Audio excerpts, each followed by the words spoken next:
Okay, so I was saying that welcome everybody, welcome to the Short-Term Rental Academy. I'm not the person training today. The person who is training today is all the way from the UK. So please minimize the chat. Your mic is permanently turned off. Anything you want to say, you hold on. When she's done training, you can ask your questions, because if you keep sending messages, going to get distracted and you will not enjoy the class. So let her train. Of course, their network doing drama once and all of that. You can type in the group, and I mean, at Miss Lee can pass the message along, and we'll try to rectify it. Then please, the fact that you're already here means that you're on your way to becoming a virtual assistant. And a virtual assistant is somebody who is working for somebody, and you're working for somebody, but you're not physically present to the person. So that is what virtual assistance means. What virtually assisting somebody. So you're not physically present there. That's why it's called remote work or virtual assistant, meaning you are providing assistance virtually, and that could be providing short-term rental services, providing personal assistance services, providing executive assistance services, providing research work, whatever thing anybody send when you apply for a job and they send you the messages that this is what they want you to help them do what they ask you to do. Now, the information group that I created, I'm the only person typing there, myself and Miss Lee. Read, people will not read. I'm seeing chats in the main group that people are asking for the link to the. I don't know why I created two groups to avoid all this drama, but still, you still see people who refuse to read. And I don't know how you want to work for people virtually if you don't cool down to read. All right, that's just a quick introduction.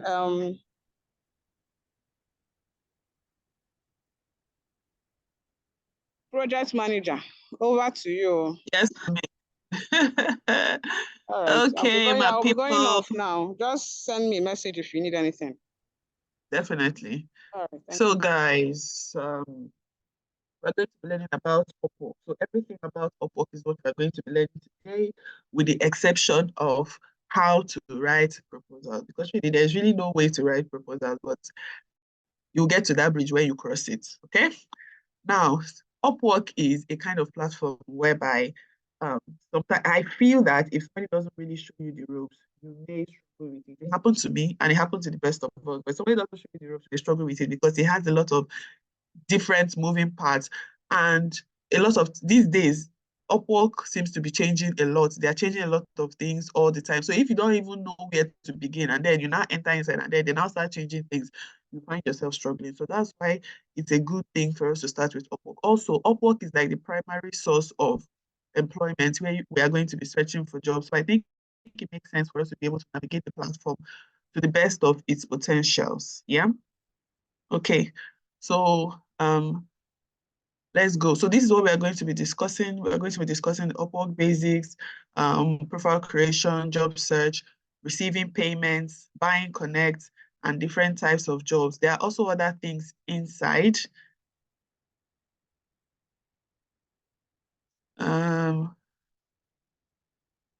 Please, oh, can people hear me actually and hear me clearly? I just want to confirm before we start. Okay, that's the important thing. So if it's okay, it's okay with the oh Jehovah, it's okay with the typing. Okay, I can hear you. Okay, Jesus Lord. Okay, so if it's breaking, it's definitely from your end. So it means that the network is quite poor on your side. I'm going to try to talk a bit more slowly, but that means we'll stay here till 9 p.m. or maybe 10. God will help us. So if there's somebody that can't hear, somebody should respond to them that they should log out and log back in. Okay, all right. So let's go. So the first thing you want to do when you are creating your Upwork account is to create a profile. Now, in profile creation, we have to understand that Upwork is not like Facebook. It's not like Twitter or Snapchat where you use what we call aliases. You can't use an alias on Upwork because Upwork is just like a mobile or It's just like a mobile CV, mobile office, right? A digital office. So you can't use an alias. Maybe they know you at home as Boo, then your real name is Ebuka. Then instead of you to write Ebuka Anyanwu, you will now write Ebuka Bubu Anyanwu, or you just write Bubu Anyanwu or Bubu Kaski. That's not what we do here. So you have to ensure that you use your name in the way that they are ordered. Like for example, some people they don't know that there's a difference between first name, middle name, and last name. So your first name should correspond to what it is on any national ID card that you have. So if your national ID card is in your international passport, if it's your NIN, or if it's your driver's license, you must make sure that the way your name is ordered there, that's the way they arrange it there, that's the way they arrange it on, that's the way you will arrange it on Upwork. I'm sure there are Nigerians in this class, and you people would have seen the issues with NIN and all of that. Like if your name is not spelled or organized in a way that it should be, you'll find out that, sorry, you'll find out that you have issues. So that's one of the problems that people face when they come on Upwork. Maybe they use the wrong name, or they don't spell their name correctly, or they don't order it correctly. So you should know wherever you are meant to enter your first name, you enter your first name there. Wherever you are meant to enter your last name, you enter your last name there. Don't put your middle name because you like your middle name better, or you feel that somebody can pronounce your middle name better. Then you will now put your middle name as your first name. No, don't do that because you struggle later when you need it. Why is this important? Because at some point, maybe when you get your first job, Upwork will require you to verify your identity. Now, in the course of verifying your identity, if they look at your name, maybe your name is Ebuka Anyanwu, and then you wrote Anyanwu Ebuka, and you're trying to verify the identity, Upwork will say, no, these are two different people. And it may end up suspending you, they may block you, they may suspend your account. So many things that will just, make you confused and disoriented. So you don't want such an issue. You want to ensure that you are using the right name. Okay? Questions, kindly write them down. When I call for questions, we'll type in the chat box. The only time you guys are permitted to spam me with messages is when there is a mass occurrence of everybody not hearing me. So please, that's when you should call my attention to it, okay? But for now, the few people who are not hearing should kindly log out and log back in. All right. So moving on, another thing you want to do on your profile is to use a clear picture. So if you go to some people's Facebook, social media, you find out that maybe they have a picture of them and their loved ones, them and their pets, them and their friends, or something like that.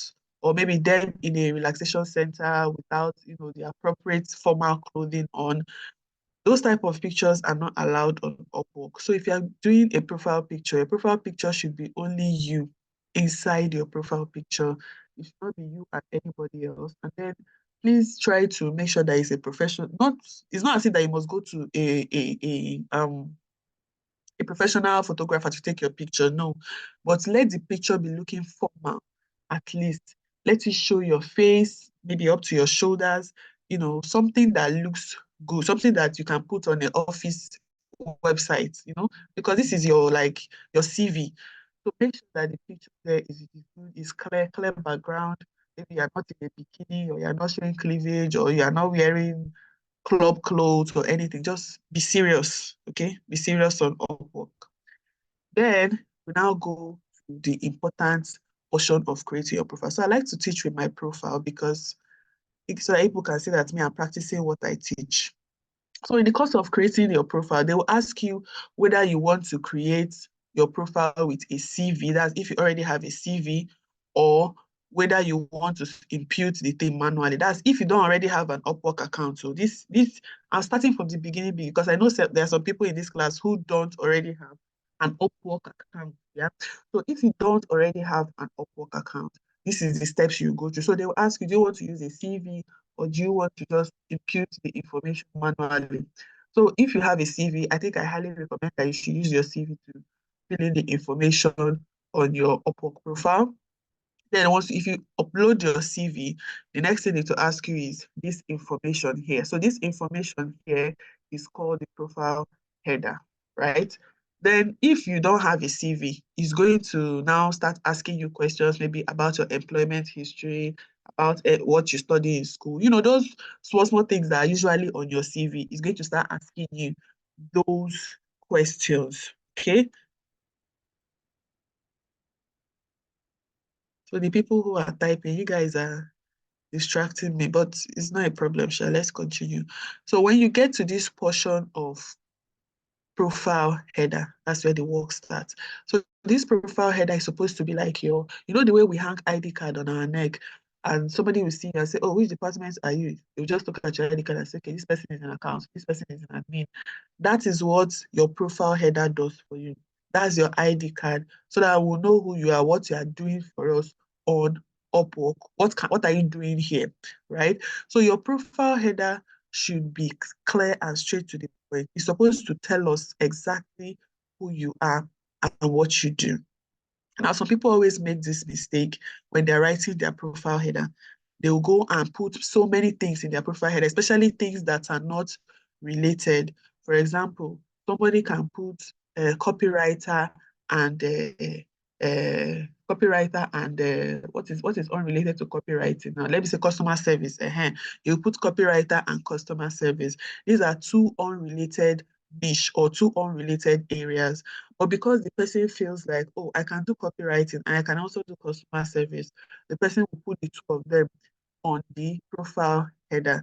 Now, if an employer sees that thing, it is going to put them off. Why? Because it's giving that you don't know what you are doing and you don't know where you belong. Okay. So you have to ensure that your profile header is clear, is focusing on one niche. So that when a prospective employer sees it, they say, okay, this person has what we need or they be clear enough.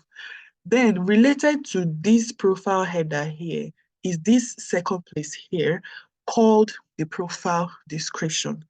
Now your profile description doesn't have to be long like my own, but it's supposed to have these important things, which are number one, it should buttress your profile header.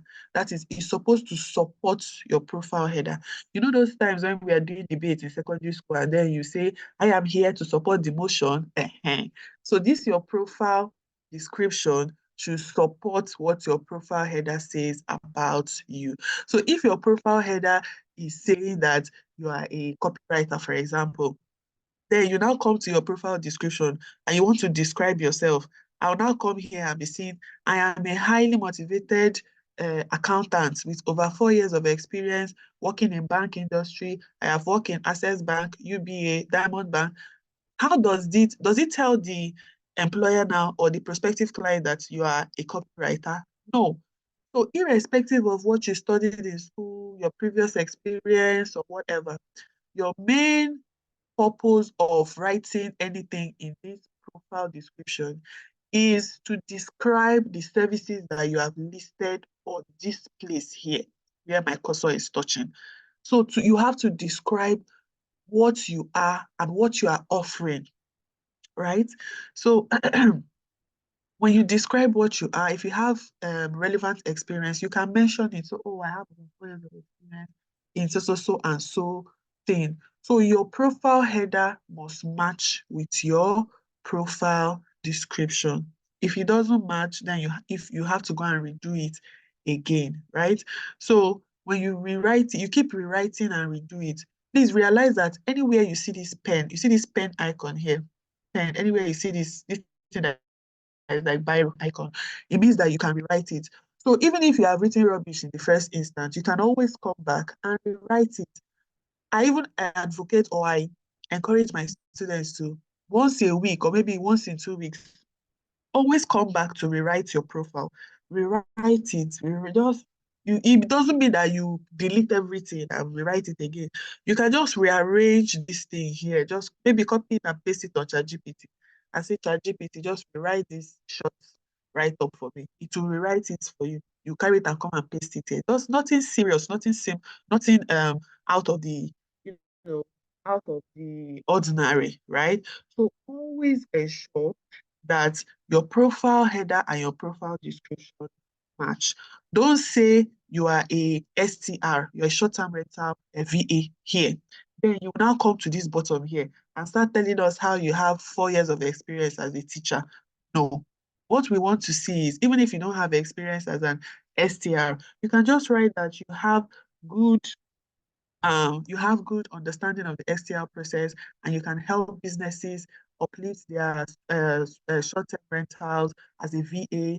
And this is the things that you do. You can do A, you can do B, you can do C, you can do D, and then you can use some softwares like A, B, C, D, and then you now tell the person, okay, oh, as you have read my profile finish, I look forward to hearing from you. And that's okay. It doesn't have to be too long, but it must be relevant. Okay, let the information make sense. So before I continue, I forgot to mention that Upwork is not like Facebook or IG where you can have backup account. You can have backup account on Upwork. Oh.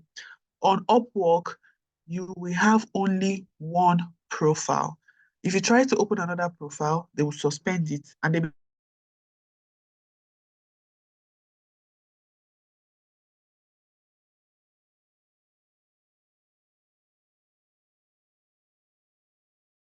things we are learning in this class, you come back and make the right corrections. As you can see,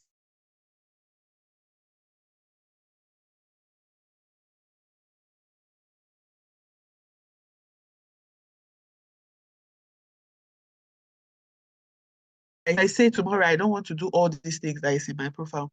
I want to be a dancer. I want to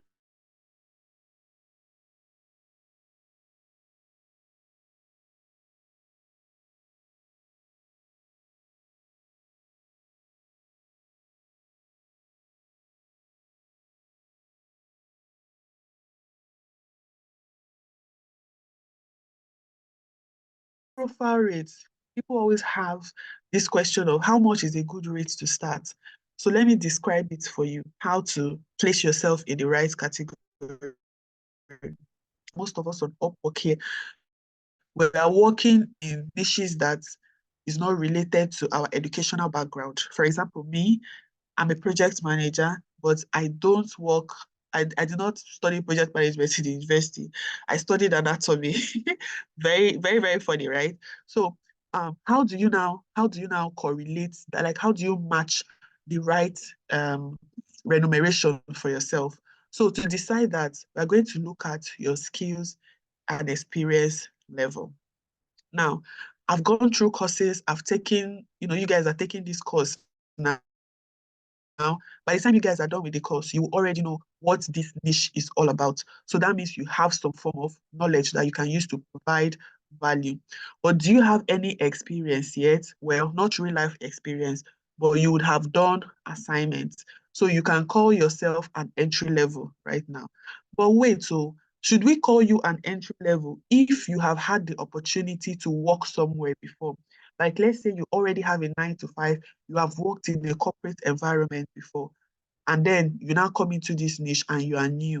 You're no longer entry level, even though you are new in this niche. Why? Because you have worked in a corporate environment. You have been answerable to someone. You've had deliverables. You've had KPI. Therefore, we cannot call you a an entry level because you already have some skills that you have developed in that job, which you are going to transfer into this job. For example, use of email, typing of memo, research online, how to use a computer, how to use certain softwares like maybe Microsoft Word, PowerPoint, Excel, all those things. You may have learned it in your previous job. So you are going to transfer all of that knowledge into this new role. Therefore, we can't call you entry level. Okay. So you are now intermediate, even though you are new on short-term rental, you are still intermediate. Then if you are somebody that you were working in short-term rental before, you now came to this class and then you now added more knowledge to it. By the time you join the experience, the skill and the knowledge together, yeah. But expert level has a an age limit. So you must have at least 10 years of experience in that thing for you to be called an expert. So you may end up falling into the intermediate category. I hope it's clear now.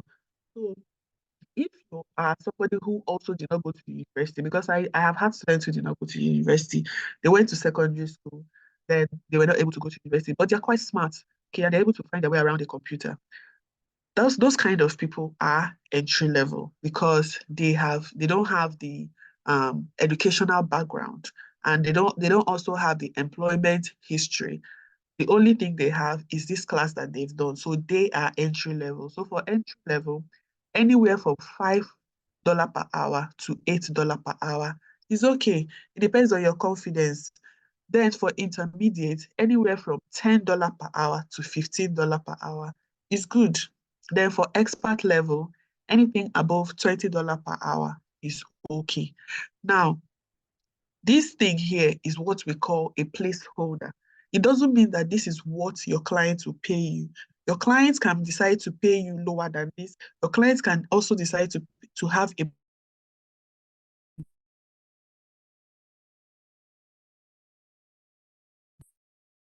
budget that is a fixed amount. Like they may say, okay, for this job, we're going to pay you $400 or we'll pay you $500, right? So they are not paying per hour, but they are only paying a fixed amount.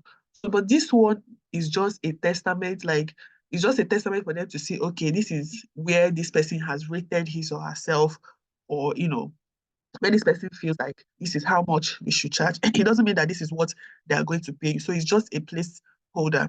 So make sure you put the right amount. They're not telling you that you should start from $30 per hour or you should start from $10 per hour. You are the one that know what your confidence level is. So I think with this small discount that I have given you, you are able to, you know, find your way with it.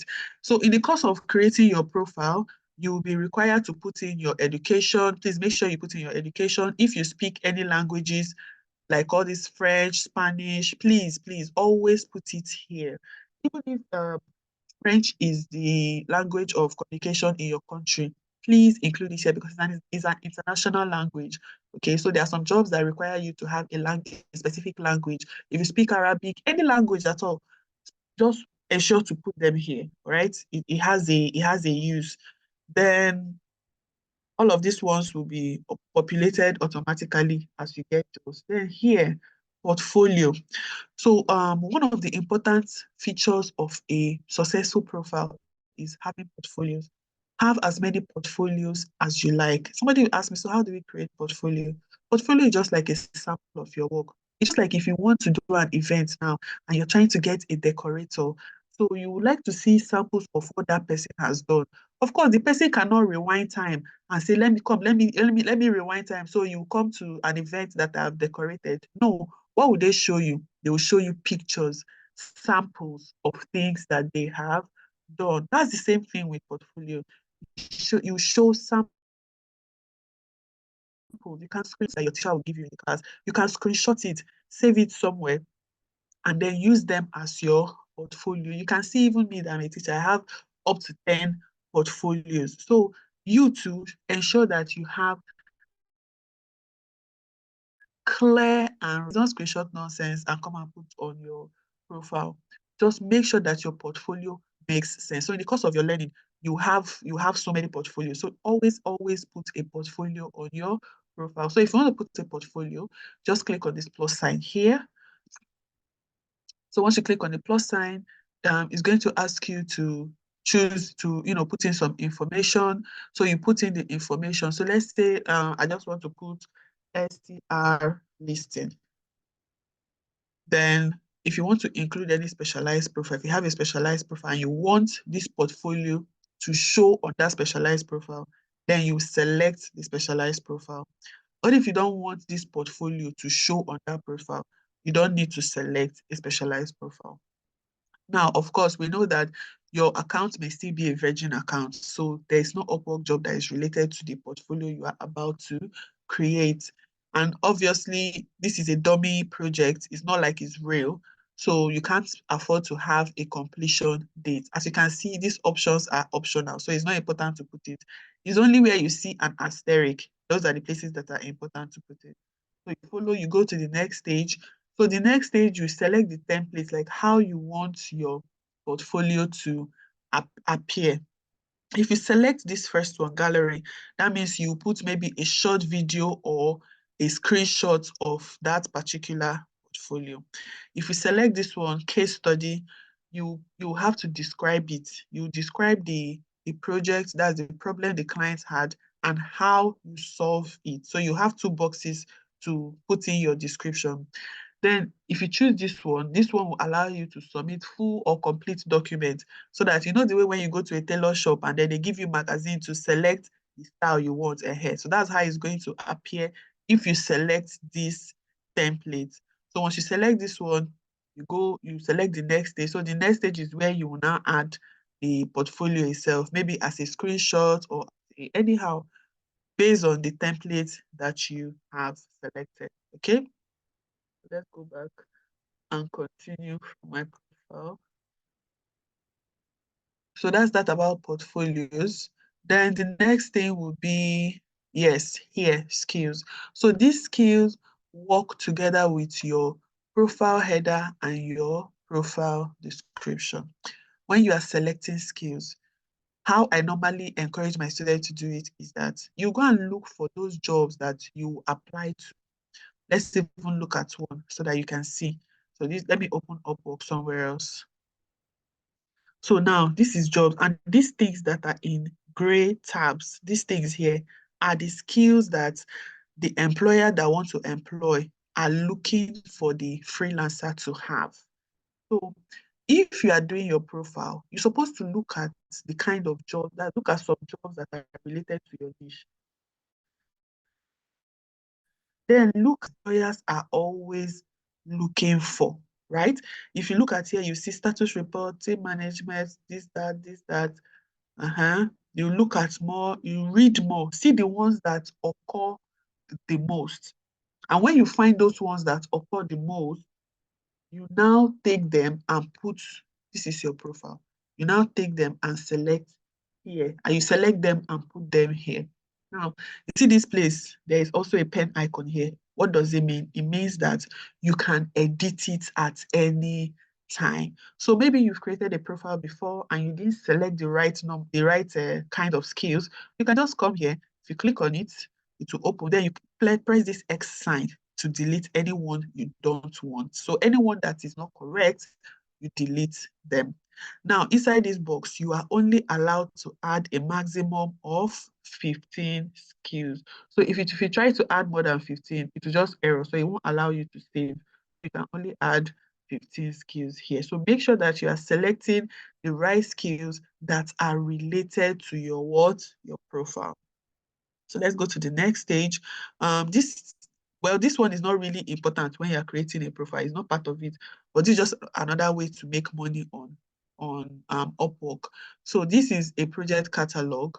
So what this catalog is like you package your project, like you package your skills or your services, and then you say, okay, I'll help you find short-term rental in so and so place. Let's say I'll find for you in USA. And then you put a particular amount here, right, of how much you are going to charge to do something like that. So that's just what catalog is. It's also the same thing with projects.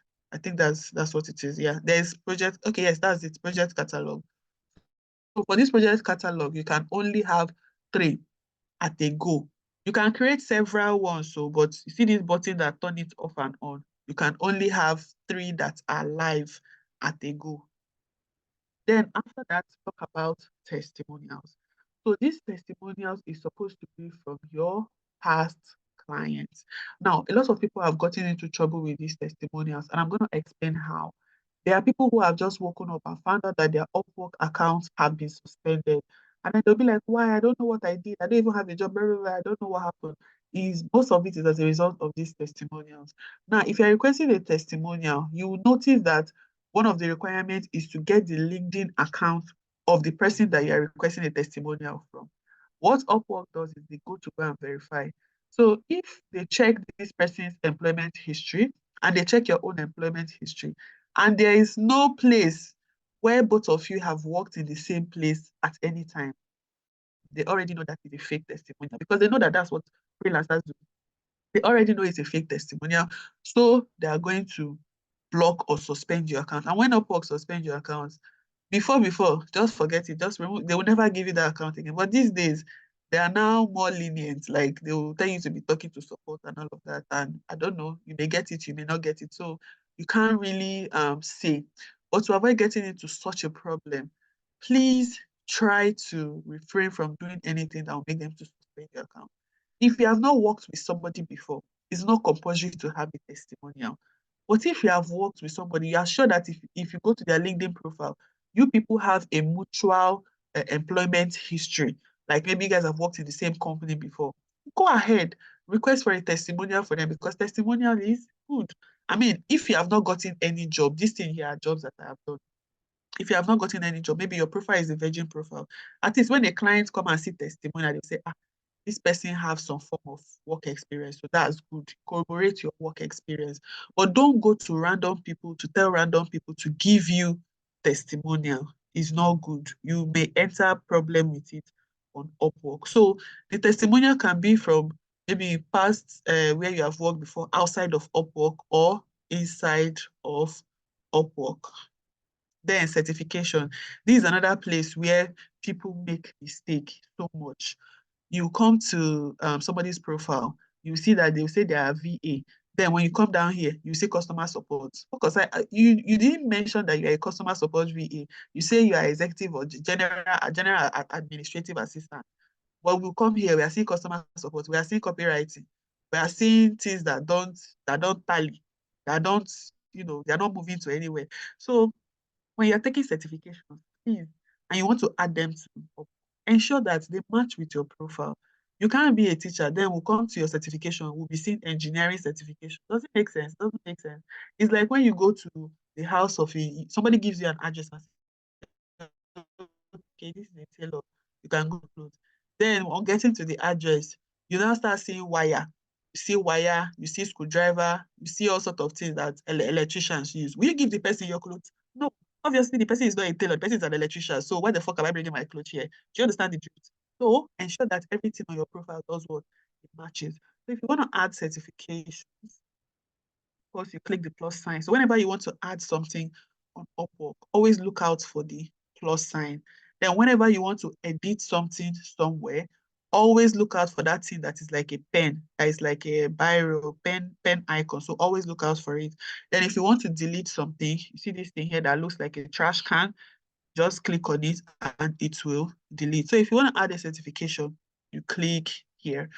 So if you click here, you can add manually or you can import from Credly. So Credly is a website that validates certification. So if you get certification, you create a Credly account, you upload it there. Then Credly they will verify it. Okay, that's what they do. So that if you come to Upwork and you click import from Credly, it will take you directly to Credly website. And then when you select that particular certificate, it will come into your Upwork profile. That's how it works. It's very simple. Just follow the prompts. But then if you want to add manually, the way I added this my own now, Upwork only allow you to add manually. So you can only add 2 certifications manually. But if you look at Credly, you will see that Credly, you can add as many as you want. But for manual, you can only add 2.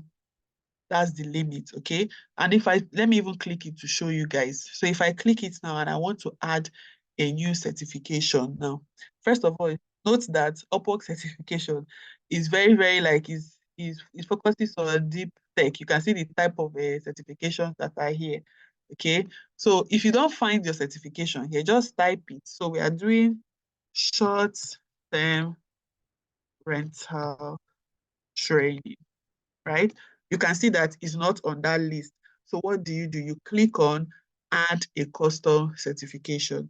So if I click this add a custom certification now, it's not going to open for me because I already have 2 certifications that I have put here, right?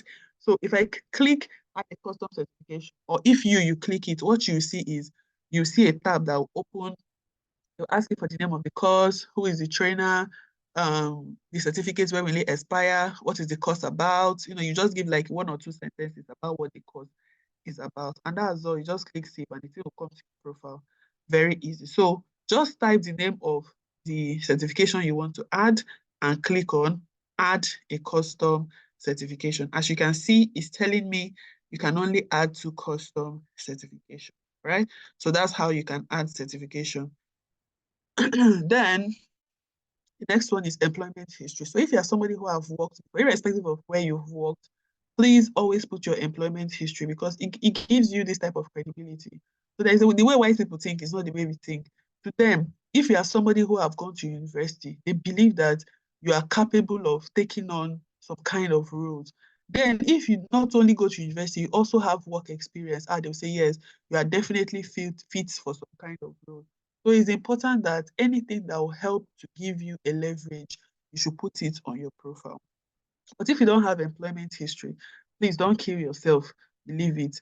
So your internships and other boot camps that you may have attended, so you can put them here in other experiences.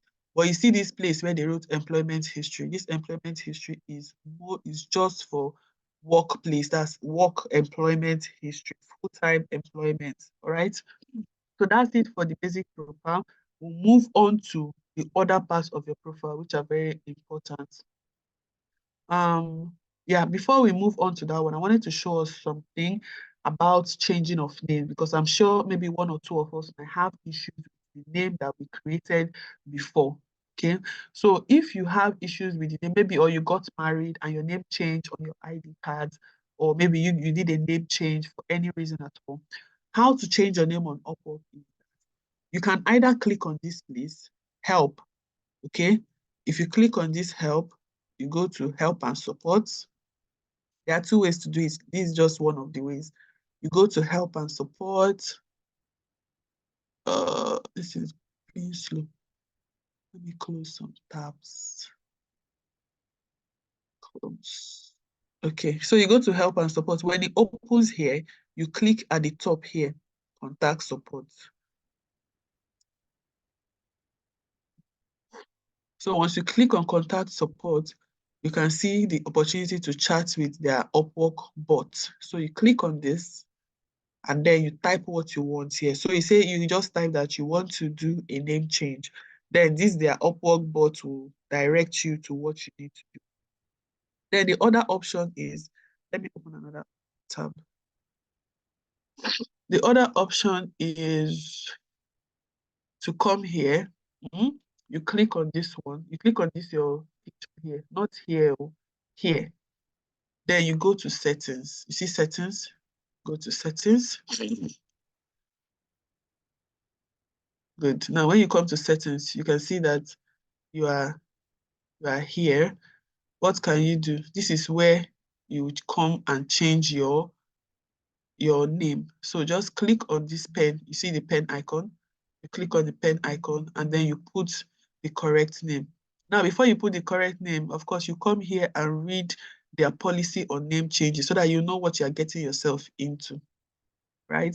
Because I think maybe they may send you an email for you to verify your identity if you change your name because they really want to be sure that you are not a hacker before they will agree to change the name. So I think that's what will happen. Me, I've not tried it before, but there are people who have used this before and they've successfully changed their name. So you can change your name. Then if you scroll down, maybe you want to start hiring people on Upwork, you can create a client account, or if you want to open an agency, you can create an agency account. All of it will be tied together. This will be your own freelancer account, and then you have your agency or client accounts where you'll be employing people. Then you can also change your location as well. So if you're in Nigeria before and then you travel out of the country, this is where you change your location. Just come here, click on it, and then change your location. Changing of location is not a problem. You can change that one at any time that you like. Change location. All right, so that's that. Then we'll now come to us to go through here. So you go to profile settings, although that's the same place where we are. That's the same place where we are. We are in settings, but this is another way of getting to that settings here. You just click on profile settings, right? Good. So let's go back. Now let's start from the beginning. This is the first one, billings and payments. So these billings and payments is for when you want to purchase what we call connect.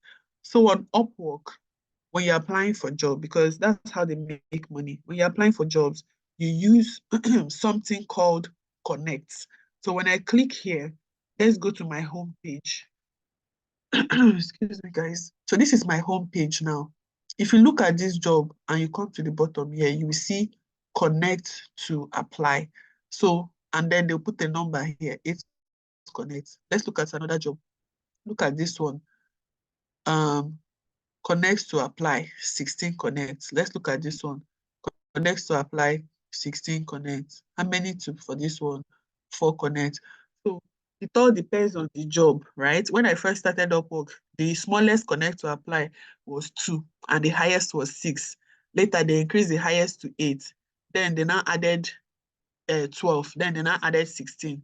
So connect is very expensive, but when you open a new account, they give you free connect. Then Upwork is supposed to be giving 10 free connect every month, but that one is not steady. Of course, 10 connect cannot even do you to apply for a job. So because most jobs you will see are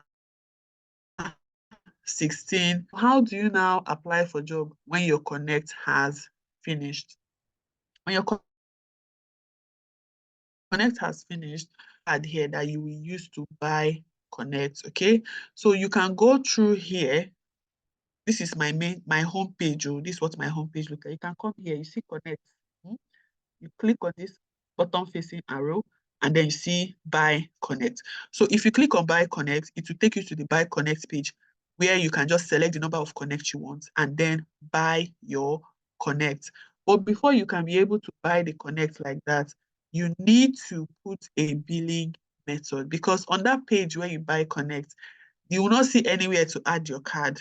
So this is where you will add your card. So if you are in Nigeria, you are going to have to look for virtual card, or you can go to our local banks like UBA. They give one dollar credit card or something like that. You don't need to have an account with them. Just go to the bank and tell them you want to get that dollar card that you can use to buy things online. They'll give it to you. They will tell you how to go about it, right? Then if you're outside of Nigeria, I don't know what your government policies are, but if your government policy allow you to use your local card, like from your local bank, to buy things online. Before, we used to be able to use our Naira card to buy things online before the government policy changed all of that. So if you're in a place where you can normally use your card to buy things online, then it's not a problem. All you need to do is just come here and click on add a billing method. So you can either use PayPal or use a payment card. You can see all the different cards that are accepted. So they accept Visa, MasterCard, American Express, Discover, and Diner. So if you have any of these type of cards, I think most African countries use Visa and MasterCard. And people in America use these other ones and PayPal. I don't know if PayPal works in Kenya and but it doesn't work in Nigeria right now. So just choose the one that works for you. Then you put in your details. Obviously, when you select this card, you're going to need to put in your card details. You know those numbers now in front of the card, the expiry date, the name of the card, and all those details, you're going to have to put it. So once you put it, you will now be able to buy Connect. So let's see what it looks like to buy Connect. I'm going to click buy Connect here.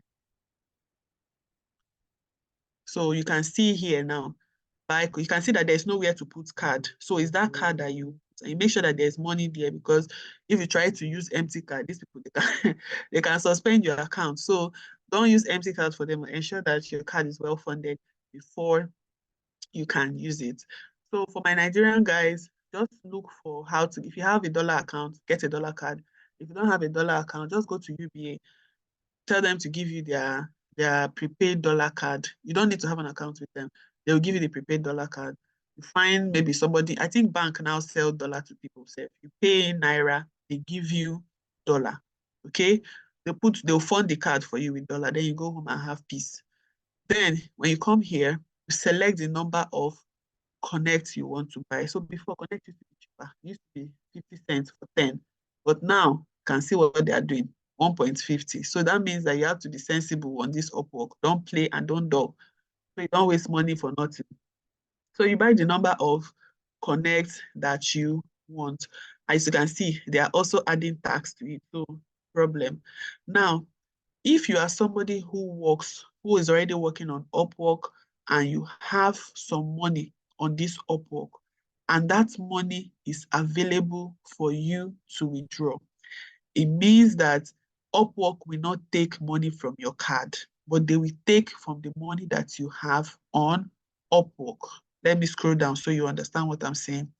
Now you can see here, it says you are authorizing Upwork to charge your account. If you have sufficient funds, we will withdraw from your account balance, meaning the money you have available on Upwork. If not, the full amount will be charged to your primary billing method. So this billing method is that one that I was explaining to you guys, that you put your card, okay? So I'm sure we are getting it, all right? Then once you are done selecting the number of connects you want to buy, you just come here and click buy connect. I'm not going to do that because I have some money here and me, I don't want my $1 to miss. So you just click on buy connect and then you buy connect, that's all. That's very simple. And let's go to the next one. The next one is membership and connect. So this membership and connect, Upwork, they have a membership plan. Just like the way Facebook is telling people to pay this 7,500. I don't know what the equivalent is in other currencies. They will tell you to pay some money every month for you to have some benefits. So Upwork also has that as well. On Upwork, you can subscribe to one of their other membership plan. And in this membership plan, I think it's about $14. I don't know the current. When I first started, it was $14. So I'm sure they've increased it now. When you subscribe to that one, I think they give you a certain number of connects. Before it used to be 80. Right now, I don't know what it is. So they'll give you a certain number of connects every month. But then if you look here, how much is it to buy 80 connects? Let's see. See, 80 connects costs $12. So why not use that 40? You even have change. Why not use that money to buy connects and use it to apply for jobs, right? So they also claim that they will showcase your profile to employers and whatever. But I've had people who paid for it, but they didn't get anything out of it. So I always advocate that if you do your profile well, you follow all the rules I've laid down for you, and then you are always applying consistently. Use your money to buy a connect and apply for job. Don't go and be subscribing to any membership connect. Okay, so that's it for membership connect. Then I think we have looked at contact info, how to change your name, how to change your address, and all of that. Then another important one is tax information. So this tax information allows Upwork to separate you from US citizens, right? So Upwork has a way that they charge US citizens specially, and they also have a way that they charge Nigerian citizens or Kenyan citizens or any citizen that is not a US citizen. So if you don't want them to charge you the way they charge US citizens, you have to identify that you are not a US taxpayer, meaning that you are not resident in the US.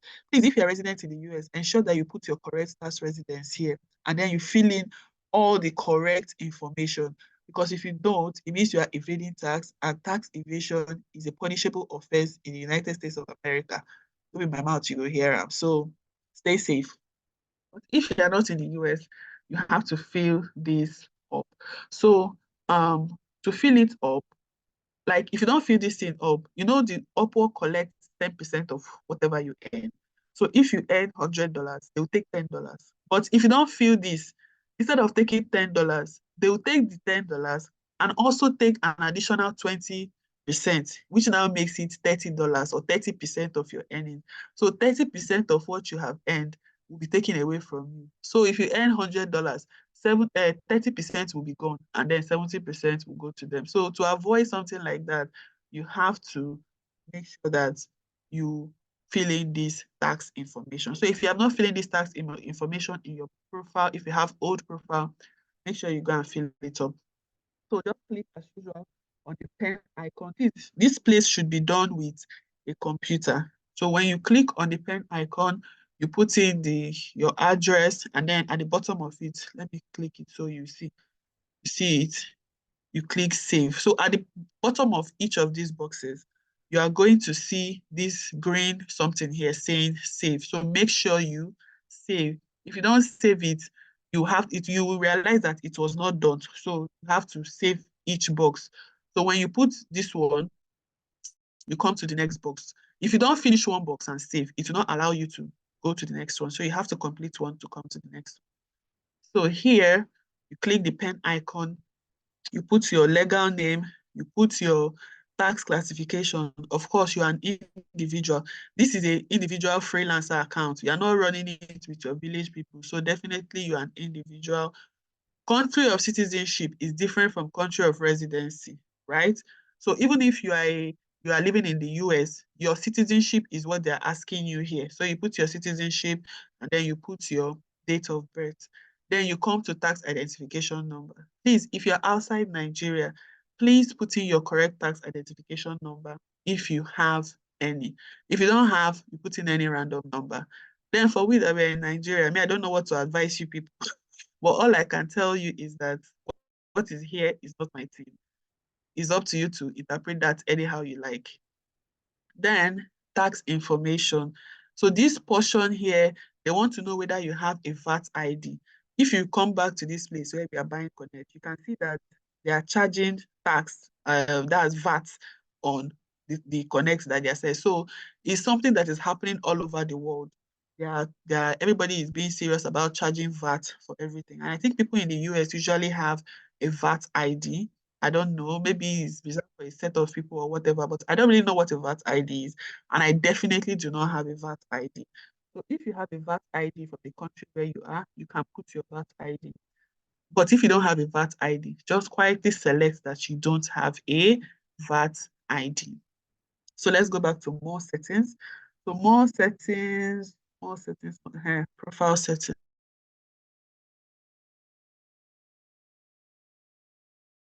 Because some people's profile are currently locked on private. So if you read this first place here, you see that my profile visibility is hot public, which means that everybody can see my profile. Anybody I give my profile link to, the person can see my profile. But if your profile is on only Upwork users, it means that it's only somebody who have an account with Upwork that can see your profile. If your profile is set to private, this is only you, your ancestors, and your village people that can see your profile.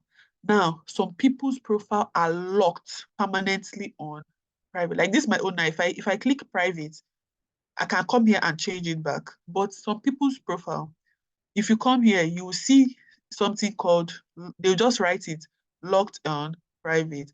And that's why some people, they'll be saying, I bought Connect. Some people, they will read my proposal, but they are not saying anything. It may be that your profile is locked on private and they cannot access your profile. They can't message you, they can't talk to you, they can't do anything with you. They can only read your beautiful proposal and they cannot say anything to you. So once you finish creating your profile, or for those with old profiles, once you finish re-editing your profile, please come to your profile settings, click here, profile setting, and ensure that your profile visibility is on public. Because if your profile visibility is not on public, then you're in trouble. Then, of course, I know you'd already have selected the project preference that you want. If you want long-term and short-term, if you want only short-term, if you want any kind of project that you want, it's up to you to select.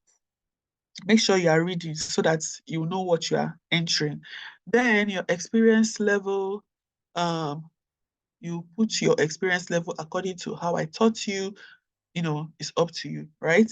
As you can see, my own experience is intermediate. I have just about 5 years of experience, so I can't call myself an expert no matter what I do, because I don't have up to 10 years of experience. Yes, then this place is another place where people normally sleep on. Like, I don't know why you come to categories and then you select only 2 or select only 3.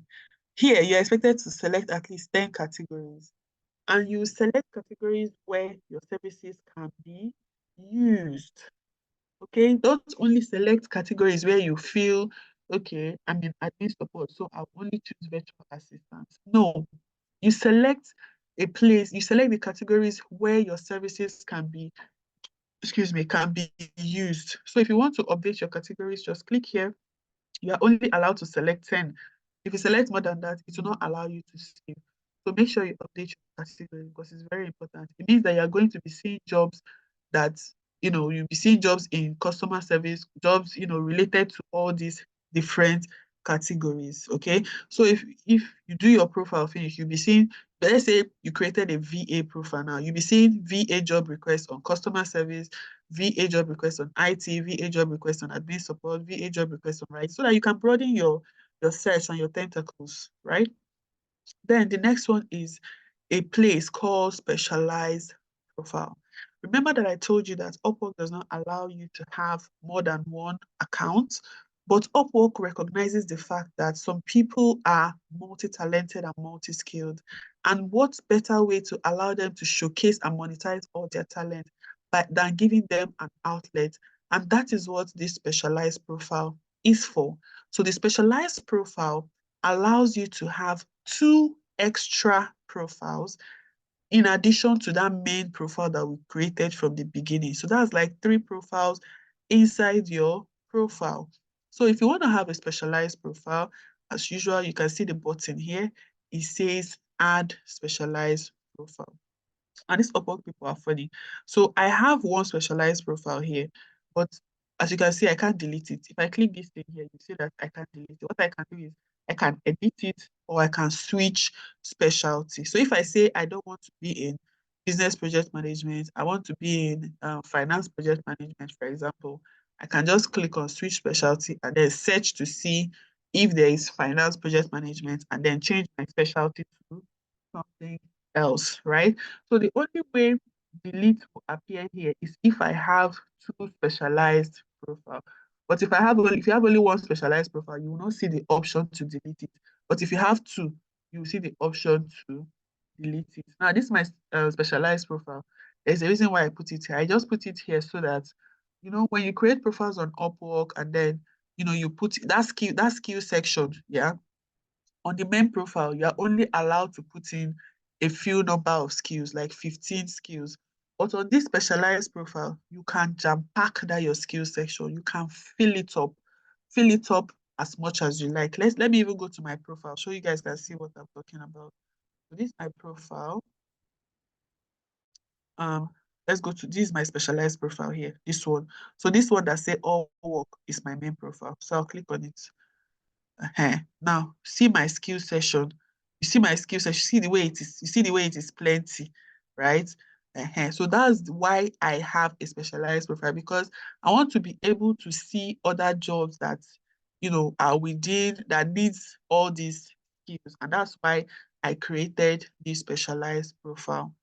So I encourage you that if you have your STR, your short-term rental profile, you should also have a specialized profile, like a VA specialized profile, so that you can put all these plenty skills, like, that are required of VA, so that you'll be seeing more jobs.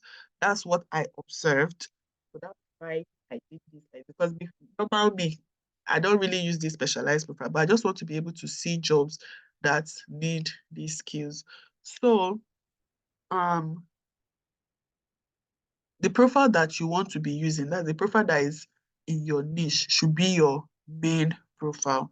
Then the other profile that you will not really be using like that, but you just want to use it to, allow you access to see some kind of jobs, should be your specialized profile. Okay, so that's it for specialized profile. Then in the course of creating your account, they may ask you to link your account to any of this. It's not really necessary. Like, it's not going to do anything for your profile, but them sabi. So if you don't have any account, any of this, because even if I don't have, but you have to link this now. So you just click on any one of them. If you click on any one of them, it's going to take you straight to their website. So once you create an account and log in, verify your profile, it's already linked. So don't go and be looking for a place where you can, click it and link it and whatever. No, just put it there. Okay, put it there like that. Yeah, this one, I don't know what this one is. They just added this one. So that's that for your profile settings. Then the next thing we are going to talk about is how to collect. Okay, before I start talking about how to get paid, let me show us how to search for jobs and the likes, right? So let's go to my home page. Now, like I said before, there are two types of jobs. We have the hourly paid job. That's the one that pays you per hour. And then we have the one that is a fixed price. So if you look at this job now, it says hourly, 5 to 12. So if you want to apply for this job now, this is the range that the employer is paying. So it's willing to pay between $5 to $12, and that's up to you. So if you want to apply for this job, you can charge $8, you can charge $9 or 10 or 12. It all depends, right? And we have some jobs that are fixed deposit. I'm trying to find if there's a hand, look at this one now. This one, it says fixed price. So this is what the employer is paying. Take it or leave it. If you like, you apply. If you don't like, you go away, right? So that's what they are using. So they're paying rather. So it's up to you. If you feel like this is a good price for you, you can apply for the job and do the interview and whatever. So fixed price and hourly pay, those are the two kind of jobs we have. Now, how do you monitor an hourly paid job? Now, for fixed price, you don't have to do much.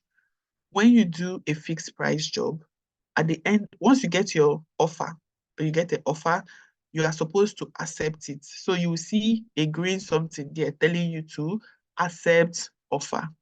Now, once you accept the offer, it will open a box for you to type a message to the client. Me, I don't know the message to type to any client. I just normally write, thank you for the offer, and then I'll accept my offer. Now, if I accept a fixed price job, how will I collect my money? First of all, there are some things to look out for. And let me use one of my last fixed offer jobs as an example.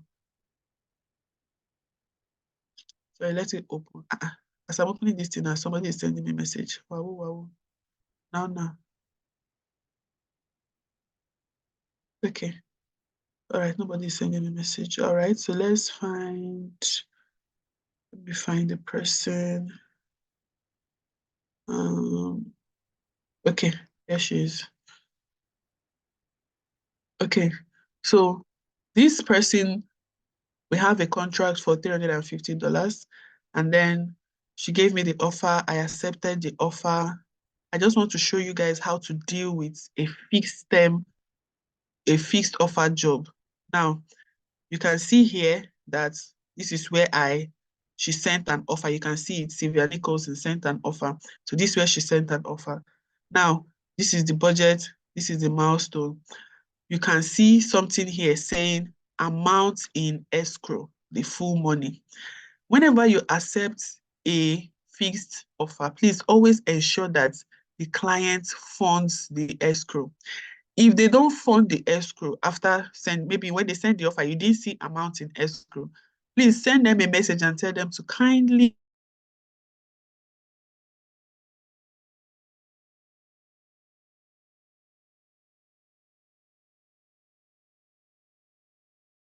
it makes it a demand.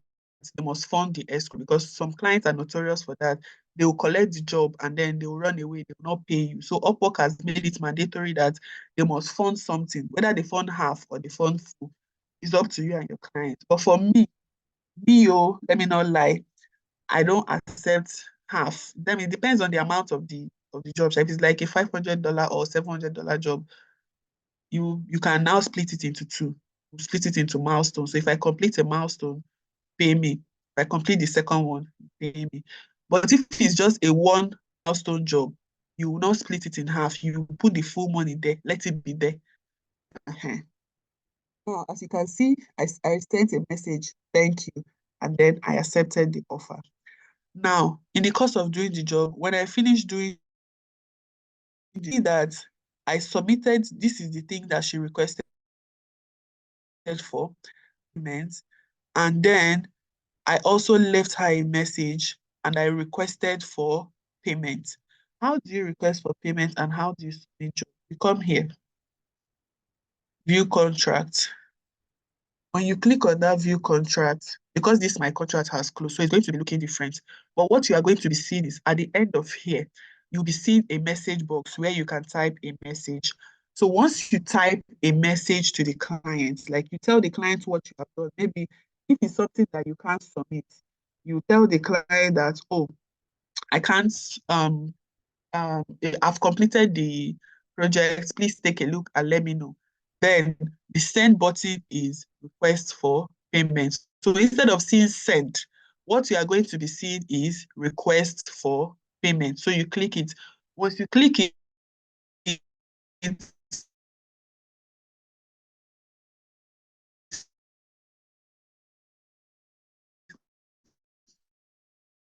your client is going to get a notification. If they have any issue, they'll send you a message and say, da da da da da, correct this, blah blah blah. So let's go back to my messages, right? So it's taking time. Okay. This thing is just done on its own.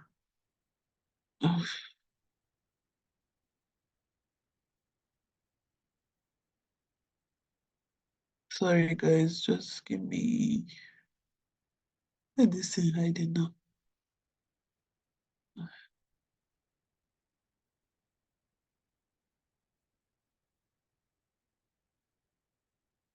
Okay.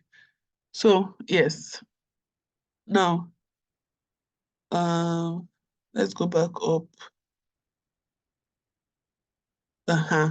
So I've done the project and I've submitted it and I've also requested for payment. Now you can see that my client has some more things. She say I did not do that. She want to add this. She want to do that. Now you can see that I'm leaving her a message detailing the things that I have done. This is very important because if a case arises between you and your client and evidence no dey, you go explain tire. So make sure that there's always evidence. So I corrected everything she requested for, and then I submitted the documents to her again. And I did what? I requested payment. So every time you are making a correction, always request. You can see that she has another thing again that she wanted. I've done it for her. You can see it's update. I still left a message for her that I've done the requested changes and this is what I did. I also request for payment. She still came again, wrote another word, blah, blah, blah. I still came here and I mentioned to her, all done. I requested for my this thing. She still came here. She still complained. I still added more. She said something is awful. I'll be waiting, waiting, waiting, waiting. I still came here. I told her I did what she requested for, and I added her. I requested for payment. So this is how you keep requesting for payment. So now, if it's a client that have sense, when they are finally happy with your work, they'll release your payment. But if it's a demonic and possessed client like this, my own, you'll find out that they will not talk again. They will not respond. But this client doesn't know that Upwork has a control in place whereby if a client doesn't respond to you, like you submitted and requested for payment, and the client doesn't respond to you again, you just keep quiet.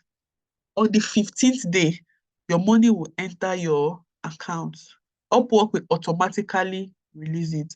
Now, if you look at this place where my money was released, it says milestone approved by who? App. Meaning that Upwork automatically released my money to it because she stopped responding. You can see my last message to her was on the 5th of October. She didn't say anything again after I've done everything for her. You can now see that on the 20th of October, which is the 15th day, Upwork did what? They released my money. I just went ahead and ended the contract because, there's nothing else for us to do again. So that's how you handle a a fixed deposit job. Okay, so that's how you handle fixed deposit job. Now, for hourly paid job, you will download something called Upwork Desktop. Let me write it. Upwork. Upwork. Okay, so they call it Upwork Desktop app or Upwork Desktop Tracker. So I'll click on this one. You can see it here. Oh, this is not it though. See it here. Upwork Desktop application. That's what you use to monitor your hourly paid job. So you just click on it. Once you click on it, it will show you where to download this from. So this Upwork desktop application, that's what you download. We don't download Upwork because I know some people will say they cannot download it. Upwork doesn't have a web app, but it has a mobile app, meaning that you can download it on your phone. At least you'll be getting notifications immediately it comes in. But you cannot download it on your computer. It has no web app. It only has a web version. Okay. So you select the particular one you want to download. Please don't select beta. Anything beta means they are still testing it and you cannot use it yet. So you select this one, Windows 64, and then once you click on it, you see that this green button is highlighted, and then you can download it. So when you download it, it will prompt you for you to install it and everything. So once you install it, it will open for you, and then it will request for your email and login details for your Upwork. So once you put in your email and login details for Upwork, you can now go and you will now see all of your hourly paid jobs. So if you have accepted any offer, once you log into this Upwork desktop app, is going to come out. So let me just reduce this my screen so you can see my own Upwork desktop app. See my Upwork desktop app here is here. I just put it here so that I will not forget. So that whenever I'm working, I have to come and work on an hourly paid job. I just come here and then put it. I just click on it and then it opens up. And then I'll see all my hourly paid job and I'll select the one I want to work on. So Upwork desktop app does not work on the phone. You can see that it's requesting me to log into Upwork. It's been a while I used it. I hardly use it. All my projects are not on Upwork again. So Upwork desktop app requires you use your phone, your computer, sorry. It doesn't work on the phone, okay? So you have to log in.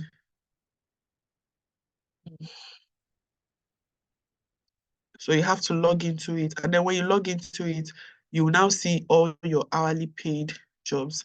Now, you cannot track more than one job. So if you have several hourly paid jobs, it means you do it one after the other. Or you use two different computers to do it. That's your option. So you choose the one that works best for you. And that's that. Then when you finish tracking your jobs, or when you are tracking your job, this is where you come and see it.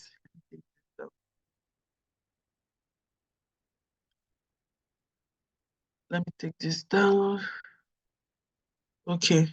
So when you finish, when you are working, if you want to monitor, you want to be looking at your money, just come here and you click reports, overview. You see your money here. So any money that if I was tracking any hours this week, you will see my money, it will be here. Then by next week, the money will come here. By Sunday night, the money will come here. Then by the ending of the week, it will become available for me. But that's because I'm top rated. I get my money in 1 week. But if you are not top rated, if you are a new person like you guys, you will not be getting your money in 1 week. Say maybe 10 working days, 7 to 10 working days. Okay. So it will go through all these phases.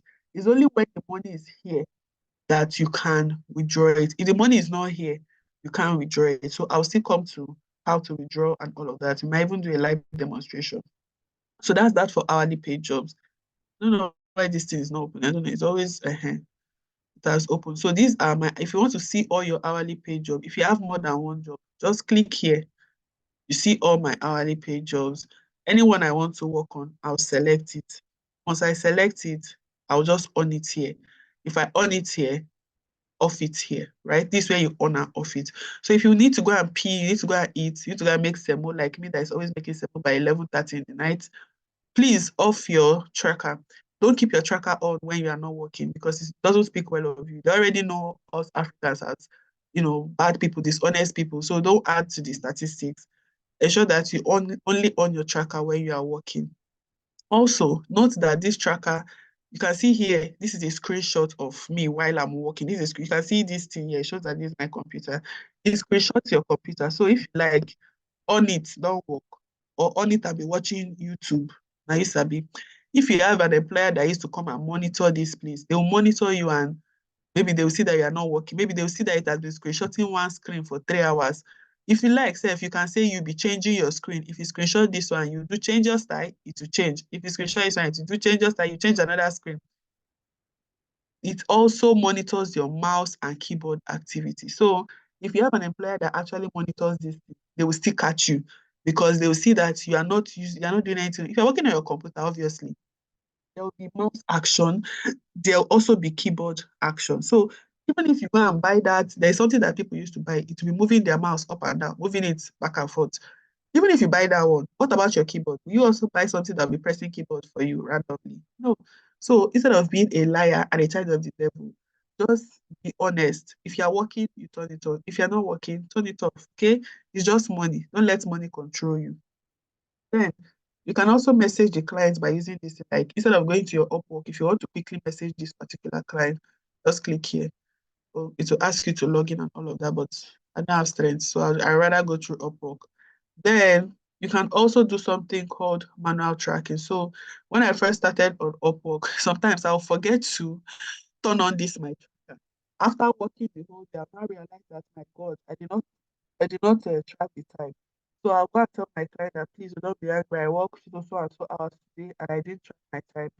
The person, my client now told me that there's something called manual time, so I should add it on manual time. So this is how to add manual time here. You just click it.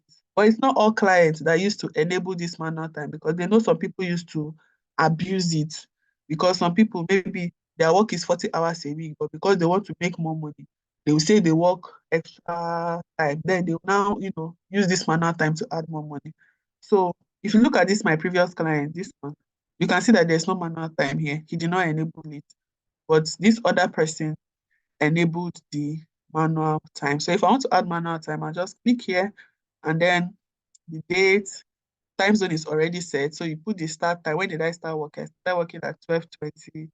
And I ended work at 4:10, right? So that's 3 hours, 50 minutes. Then I'll write a short memo of what I was working on. Yes, please come in. Sorry, please guys, give me a minute.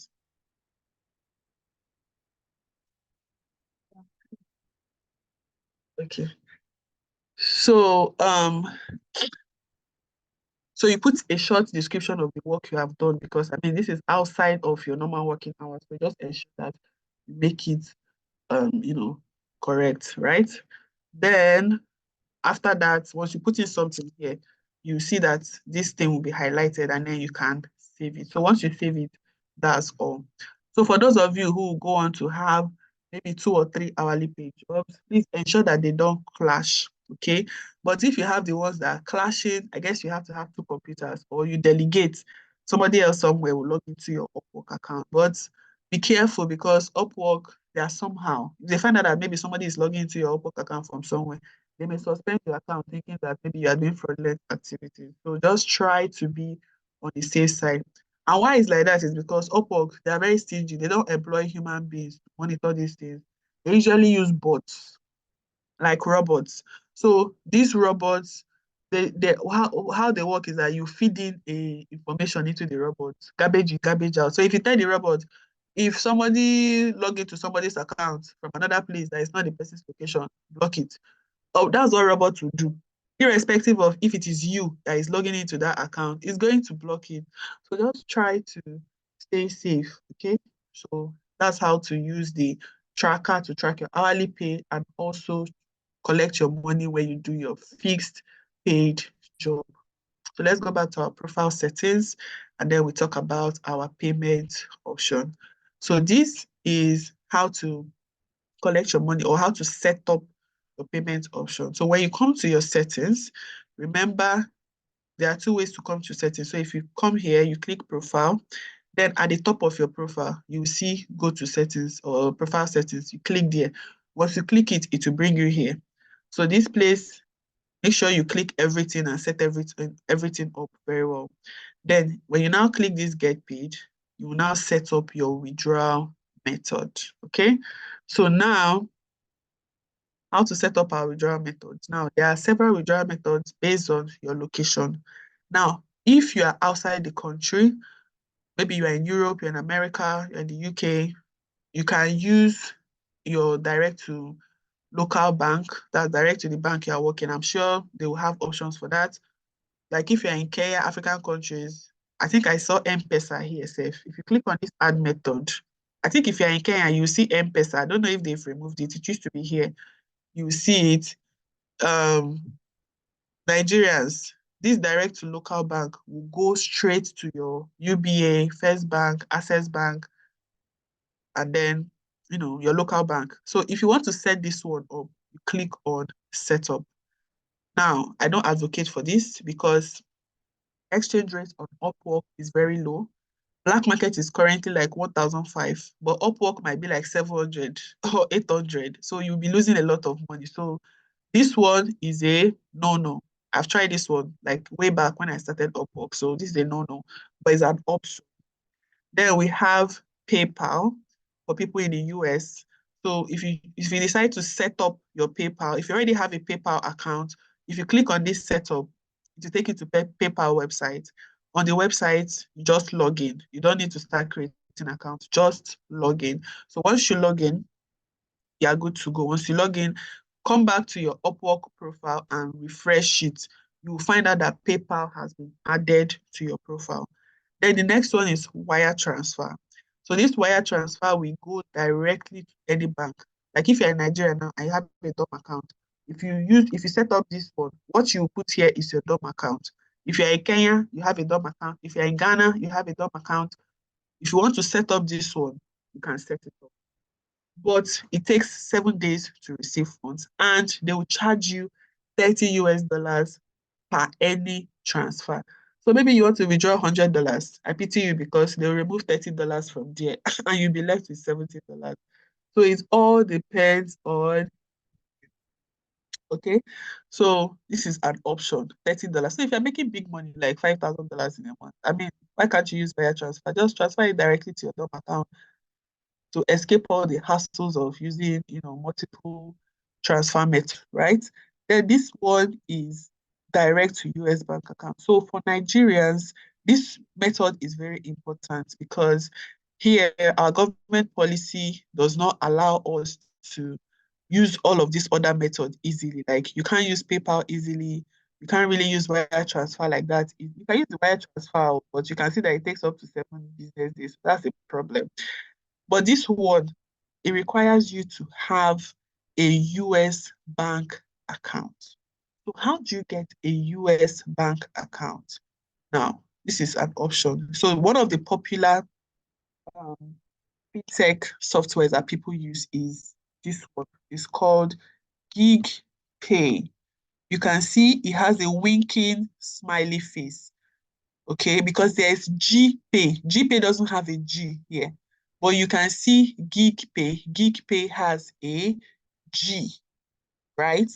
So this is my personal computer. I can afford to leave my password in there and do whatever I like. Please, if you're borrowing a computer from someone, don't put your password and leave it, except you set up two-factor authentication.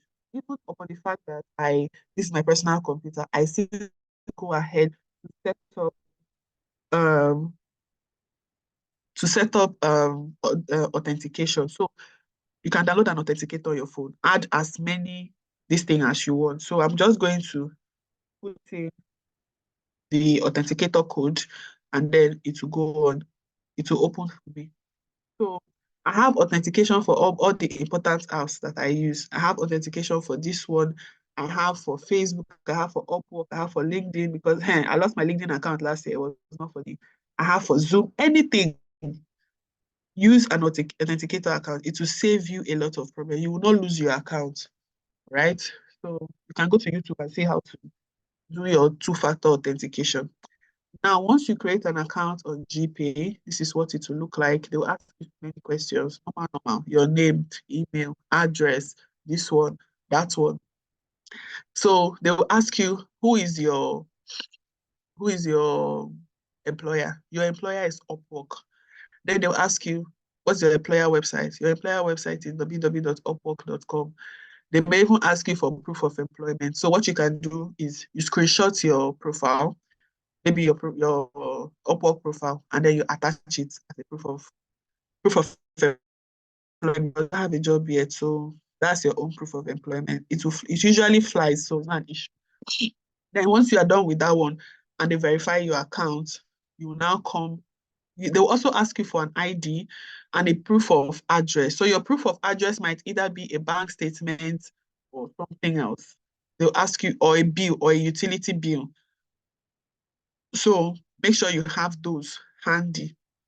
Then you'll also be, what else will they ask you for? I'm trying to think so that I don't forget anything. Okay, if I remember anything else, I'll let you guys know. So I think they will also ask you for a BVN. So ensure you have that handy as well. Then you now look, you can see that this gig pay, they support pounds, they support euro, and they support USD, right? So if maybe you're in the UK or you're in Europe and you receive your money from Upwork as USD, then you transfer it inside here, you can convert it to either pounds or euro, and then you withdraw it into your account. But for USD, if you're in Nigeria and you're using this, sorry, let me go to that one. If you're in Nigeria and you're using this gig pay, you cannot withdraw dollars. Neither can you withdraw pounds. Neither can you withdraw euro. It's our government that costs it. For this gig pay, you can only withdraw naira. So any money that comes in here for you, for we that are in Nigeria, you will have to convert it to naira and then withdraw it to your naira account. Okay? But for people outside of Nigeria, I think you may actually be able to withdraw other currencies. Like if you put outside Nigeria bank, I think you may be able to withdraw other currencies, right? So that's it. So for you to get your dollar account, remember we are trying to create an account, right? We're trying to create this one here, this US bank account. So for you to create it, you have to click on USD. Now, I already have a US account, so I'm not going to use that one for example. Let me use the pounds one. But let's assume that this pound is US dollar and we want to create a US dollar account. So if you click on it, you see that your receiving account is empty and it's asking you to request a funding account. That's you are asking them, please, oh, I want to open dollar account. So you click on it, then they will tell you all the things, all the rules and regulation, whatever, and then you create, right? You click on create. So when you click on create, I'm not going to click on create because I don't want to do this. When you click on create, it will now ask you a series of questions like something to verify your identity and all of that. So just fill in the blanks. When you finish filling in the blanks, it will take a couple of days, maybe 2 or 3 days. Once the account is ready, they will send you an email and then you are done. Now, once your account is ready, it will look like this here. Then, if you want to add it to Upwork, you click on this list here, view details, and you can see that all the details of my account is out. So you come to Upwork here, here, and then you and you click on setup. Once you click on setup, it's asking for your password as usual, and then you can now put in all the information. You can see that it's not asking for my name because it assumed that that's like my name should be my name, right? Then account type. What is the account type? Let's come here to see. Account type. See account type here. What is the account type saying? Checking, right? Let's come to Upwork. So we have individual checking, individual savings, corporation checking, corporation savings. The account says checking. Are you an individual or corporation? Well, if maybe your ancestors are living inside you and people are plenty, you can say you are a corporation. But for me, I'm an individual. So I will select individual checking. Why?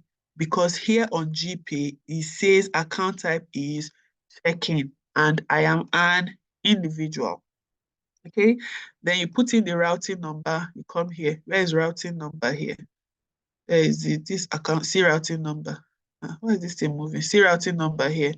You copy the routing number, copy it, copy, and then you paste it, paste. See, you don't already bring out the address of the bank, sharp, sharp. Then you put in your account number, you confirm the account number, and you click on add bank. You can already see a disclaimer here saying this payment method will become active in 3 days. So meaning that you just wait for 3 days. In fact, sometimes it doesn't even get to 3 days. Upwork will send you an email telling you that your account, your withdrawal account is now ready, meaning that you can now withdraw to this account.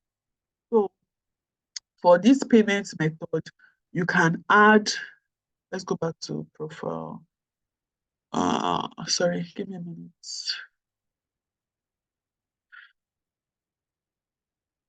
Okay. This is not where I want to come to. Sorry, guys, 1 minute. Let me go back to the profile settings. Okay, so for this payment method that is called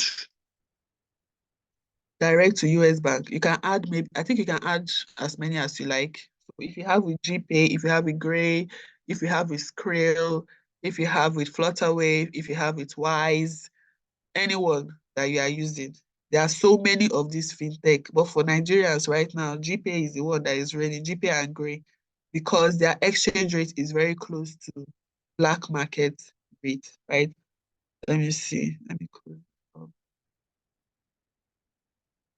If we scroll down, let me see. I'm trying to find the exchange rate. Okay, convert funds. Let's see.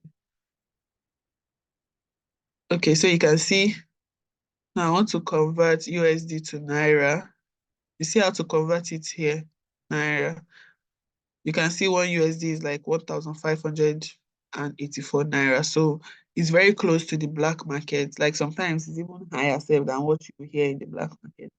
That's why people favor this a lot, right? So if you get your money in USD, once you open the US, you see convert funds, you see send money. So it's convert funds you do, you convert it to Naira. Once you convert it to Naira, the conversion happens immediately. Once it happens immediately, you find it, on your dashboard. You see it here. And then once you click this one, you see, okay, you don't even need to click it. You see here, send money. So once you click send money, it will ask you to add a beneficiary. So beneficiary is your local bank that you add. That's all our Naira banks, UBA, First Bank, and so when you add those ones, just within 30 minutes, any money you withdraw from GPay, you get it. Their withdrawal is very, very fast. Although sometimes they used to have network issue, but it's not a problem. I've been using them for over 2 years now, so there's no issue.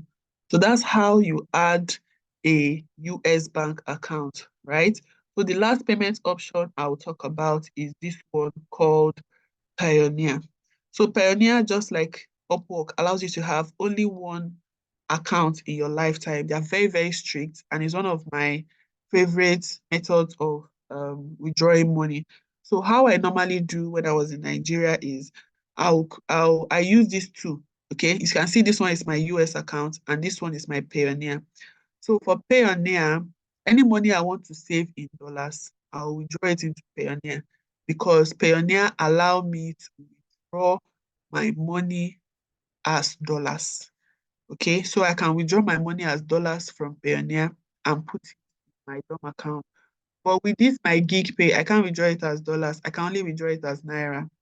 So any money I put in here, I must convert it to Naira and then withdraw it because UK does not support withdrawal of dollars. But that's also because of our government policy.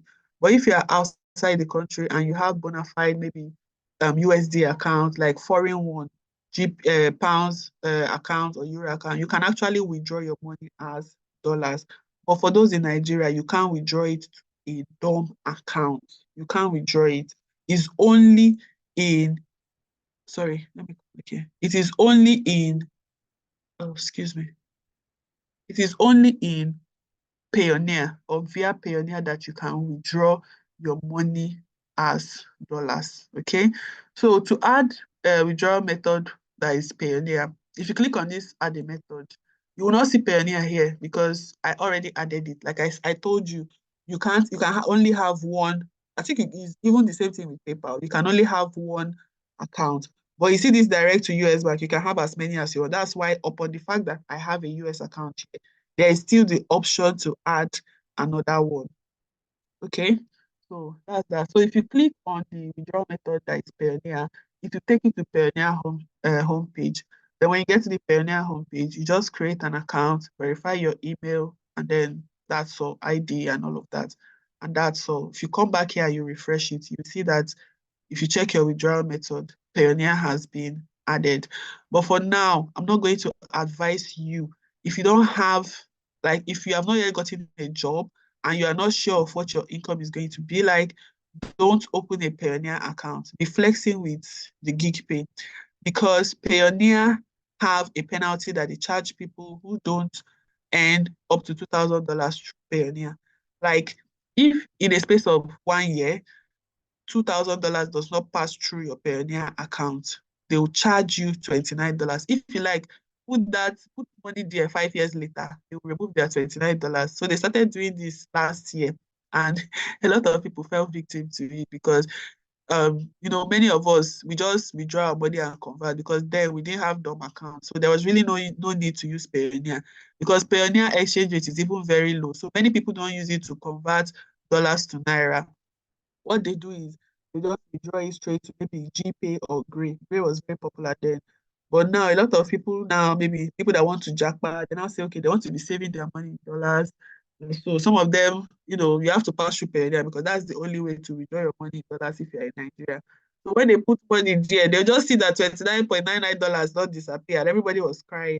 And then somebody now pointed out to a notification that was sent that, see, if you don't have $2,000 pass through your account, for so and so period of time, they will charge you $29.99. So just wait until you are sure of what your income is like, and then you can start using your Payoneer, right? So that's it with Payoneer. You don't need to open Payoneer now. This one is just fine. Okay. Um, what else am I missing? Let's go back to our slide. I don't know why I even created this slide because I just, I never ever end up using it. I never use it. Okay, so job search, how to search for job. All right, this is something that is very important. Let's go to our home page. So in searching for job, there are some criteria that I use to search for good jobs because believe it or not, we have scam jobs on Upwork. So for good jobs, you first of all ensure that their payment method is verified. The job has a good success rate, has a good hire rate, has a clear, concise requirement, and the reasonable pay within the going rate. So let's look at what the hell am I talking about? Now, first of all, payment process was verified. That's the first thing. Then the second one is what?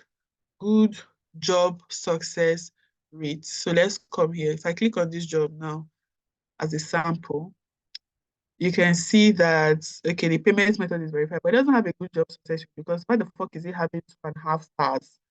2.6 out of 5 stars. This is not a good job. Like I say this person a bad person. Oh. Then look at the job hire rate, 25%. He has posted 20 jobs, meaning that out of 20 jobs, if you divide 20 into 4, that means he has only hired 5. Oh, look, 6. 25%. That means this person is a time waster. Definitely not the kind of job I want to be applying to, right? So always ensure to read this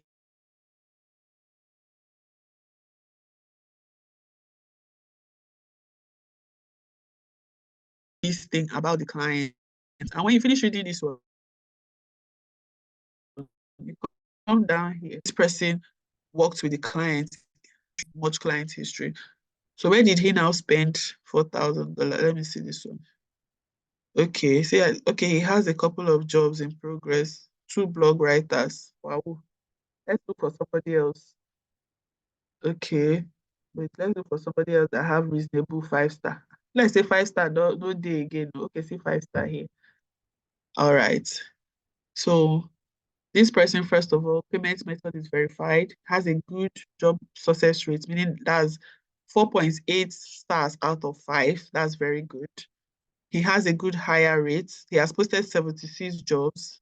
I don't usually look at this percentage. I look at the number of jobs that have been posted, number of jobs that are open, and number of people that have been active, right? That have been hired and also active. So he has posted 76 jobs and he has hired 63 people, which means that 9 people, the 9 people that is remaining are actually still working. So this is a good employer, obviously.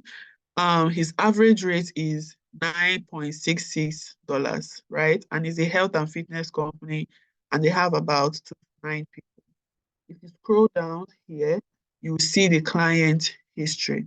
So this client history will tell you a little bit about the client. So always take your time to read it before you can apply for a job. Now, this person gave him 1 star and he said that they are stupid people. Jesus Christ. This person is very angry.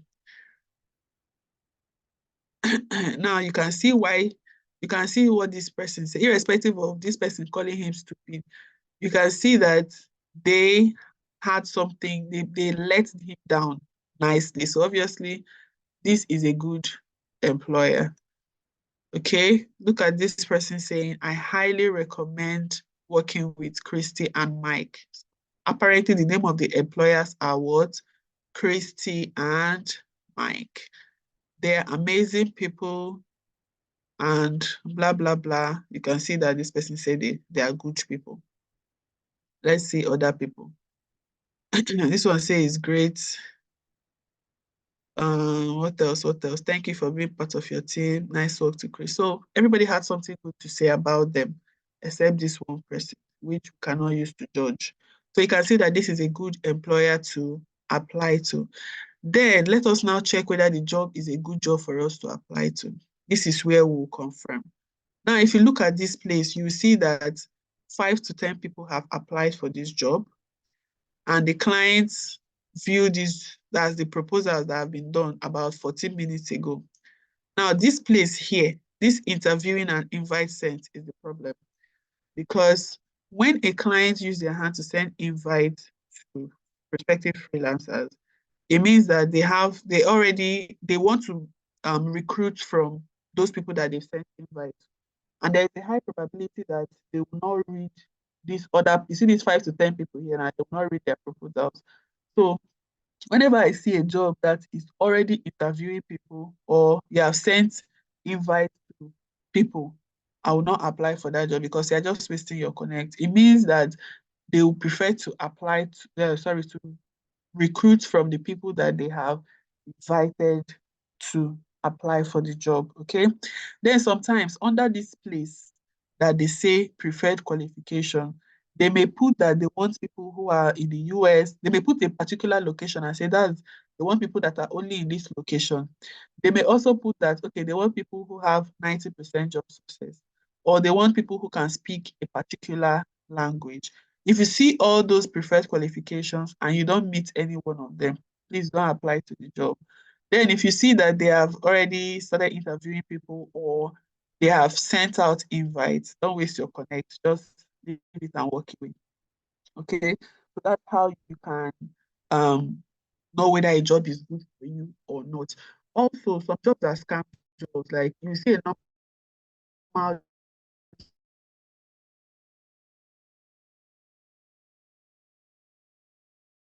job like this for just one stupid thing, just know that it's a scam job. And if you apply to those kind of jobs, you waste your connect, waste your time, waste your energy, you'll be frustrated.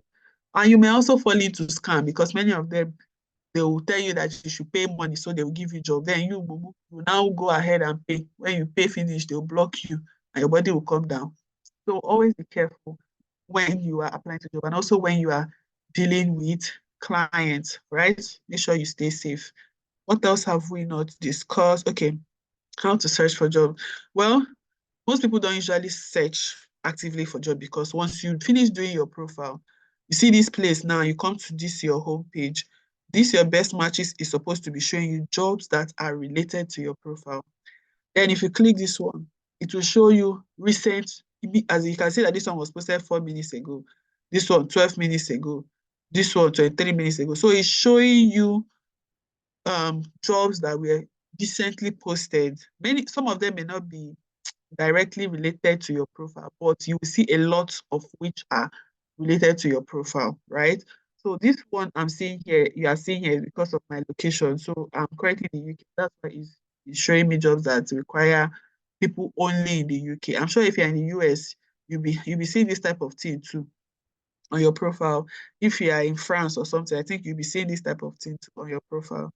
Then this saved jobs. In fact, I really don't see any reason why somebody should be saving a job. Because if you cannot apply to job as it hot, like if you see this job now that was just posted 4 minutes ago, this is the right time to apply for it. Sharp, sharp, when nobody has applied for the job, right? Just open it, look at it. What do they need? What are they looking for? As you can see, less than 5. You can see they didn't send any invite. If I read this job now and I can do what needs to be done, I'll apply for it, obviously. Okay. So that is it about applying for the. Then if you feel like maybe you are not seeing the kind of jobs you like, you can search here. You use what we call keywords. So for you guys, keywords for you people can be like STR, it can be short-term rental, it can be Airbnb, you can use virtual assistant. Just let me use virtual assistant so you see what I'm talking about. Virtual assistant. Okay. So you can see virtual assistants, any job that has the word virtual assistant, it will show up, right? So you just be looking through the job. Just make sure you read though, and make sure you check when it was posted before you go and apply to job that was posted 20 years ago. Always check when it was. You can see that I'm seeing jobs that were posted 44 seconds ago. But if I go back to that my Upwork, I will not see all these jobs. All right. But this is because I used the search bar to actually search for job. So sometimes if you are looking at your profile and you are not seeing the job that you like, you can use some different keywords to search for job. Okay, you can see 44 seconds ago. If let me go back to that my profile and see whether I'll see it. Let me check it. Okay, it's just showing. Is now the thing just dey show. It's just showing in my profile right now. Maybe because I just searched it, right? So it's up to you, my guys. If you don't see the job that you like, or maybe the job that they are posting is not coming out on like it's not as in the hot, it's not hot job. Like it was posted 2 hours or 3 hours ago. Don't waste your time. Look for the ones that are posted as in the hot. Apply to them immediately. That's because if you have applied to this job now, chances are that the person that posted the job is still online and he may still be here just looking through the people that will apply for the job. So if your proposal is good, or your application rather, if it's good, you may have the opportunity to quickly hop on the interview and collect the job, right? So that is it for applying for job. Let's go back to our slide and see if I'm missing anything. Okay, we've talked about when you accept an offer, how to download the Upwork desktop app, and how to use it for hourly paid job. We've also talked about payment, how to receive payments.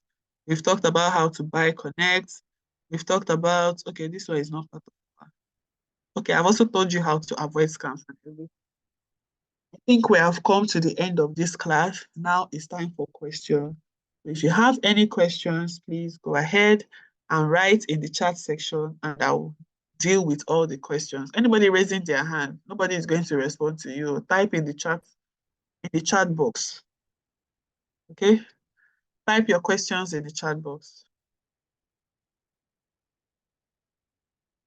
Are you here with us? Are you hearing me? I've opened the chat for them. Thank you. This one that they are raising their hand up. Hey, hey. No, the slide is my own. Oh, you get your recorded videos. You're welcome, my people. You get your recorded videos. Thank you, thank you, thank you. Juliet Induka, please, the things that can only be downloaded or use a computer, what of those that are using phone? I don't know for you, Juliet. What do you want me to say? You're very funny. Am I the one that created Upwork? I didn't create Upwork now. So maybe you can go and create your own work platform. If you're using phone, I don't know what to tell you, but I'll tell you this. When I resigned from my job, my office people refused to give me the laptop. And as at that time, I haven't withdrawn my money on Upwork. And I had some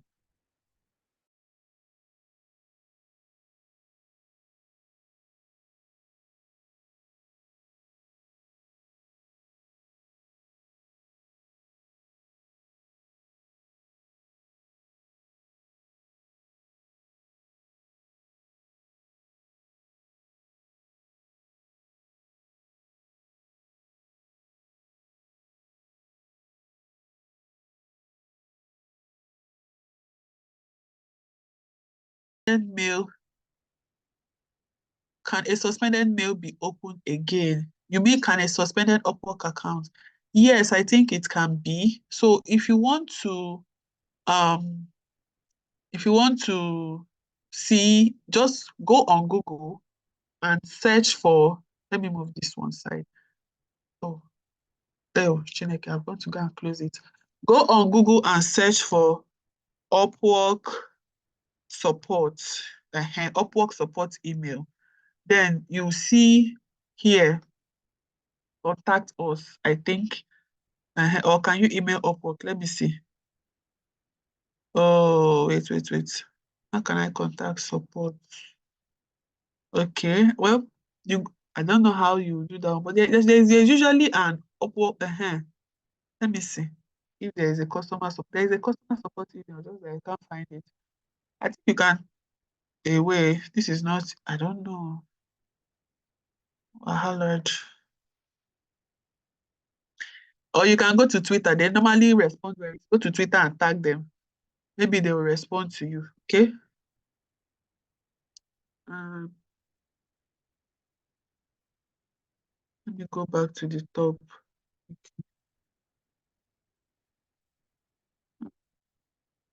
Let me see.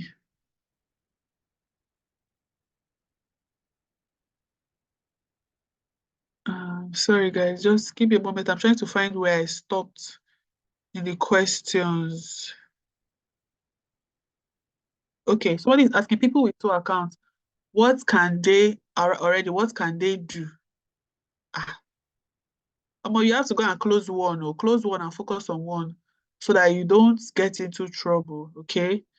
I really don't know how that is working out for you, but just close one and use one, right? Um, Please, how do I write proposal? Well, you have to go on YouTube.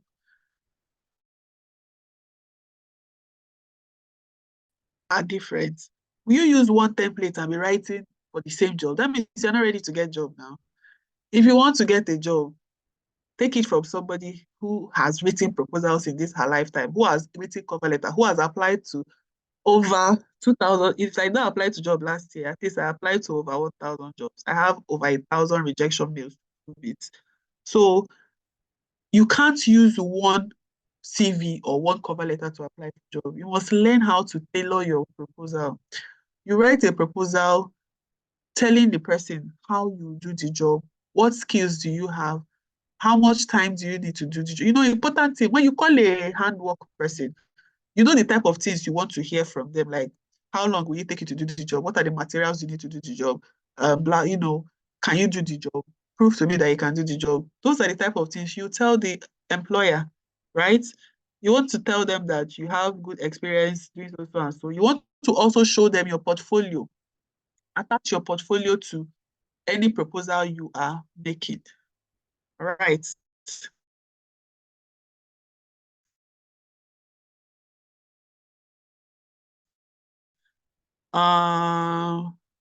Your teacher will show you how to do your jobs.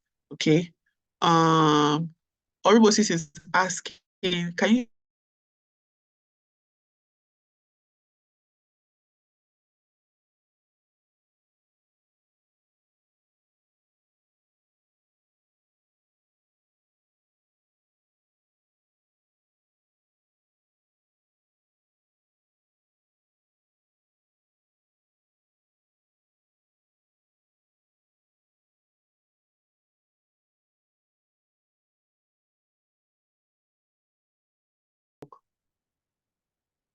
you will just send that to your client. You see that GPay account created, just screenshot the account details and send to them. They can send you money directly to that GPay account. That's all. Obi Opaloba, how do you turn your availability badge on and how do you unlock a locked private account? Oh, that's a very good question. I just realized I didn't treat this. Okay, so how do you turn your availability badge on? So first of all, don't waste your connect to be turning on availability badge. This is my home page. You can see the availability badge here. You can see the other one, boost your profile. All of them, they run on Connect. They'll take one Connect from you every day for you to run availability batch. So just click here. If you click there, you see it here. You turn it on. So it's up to you.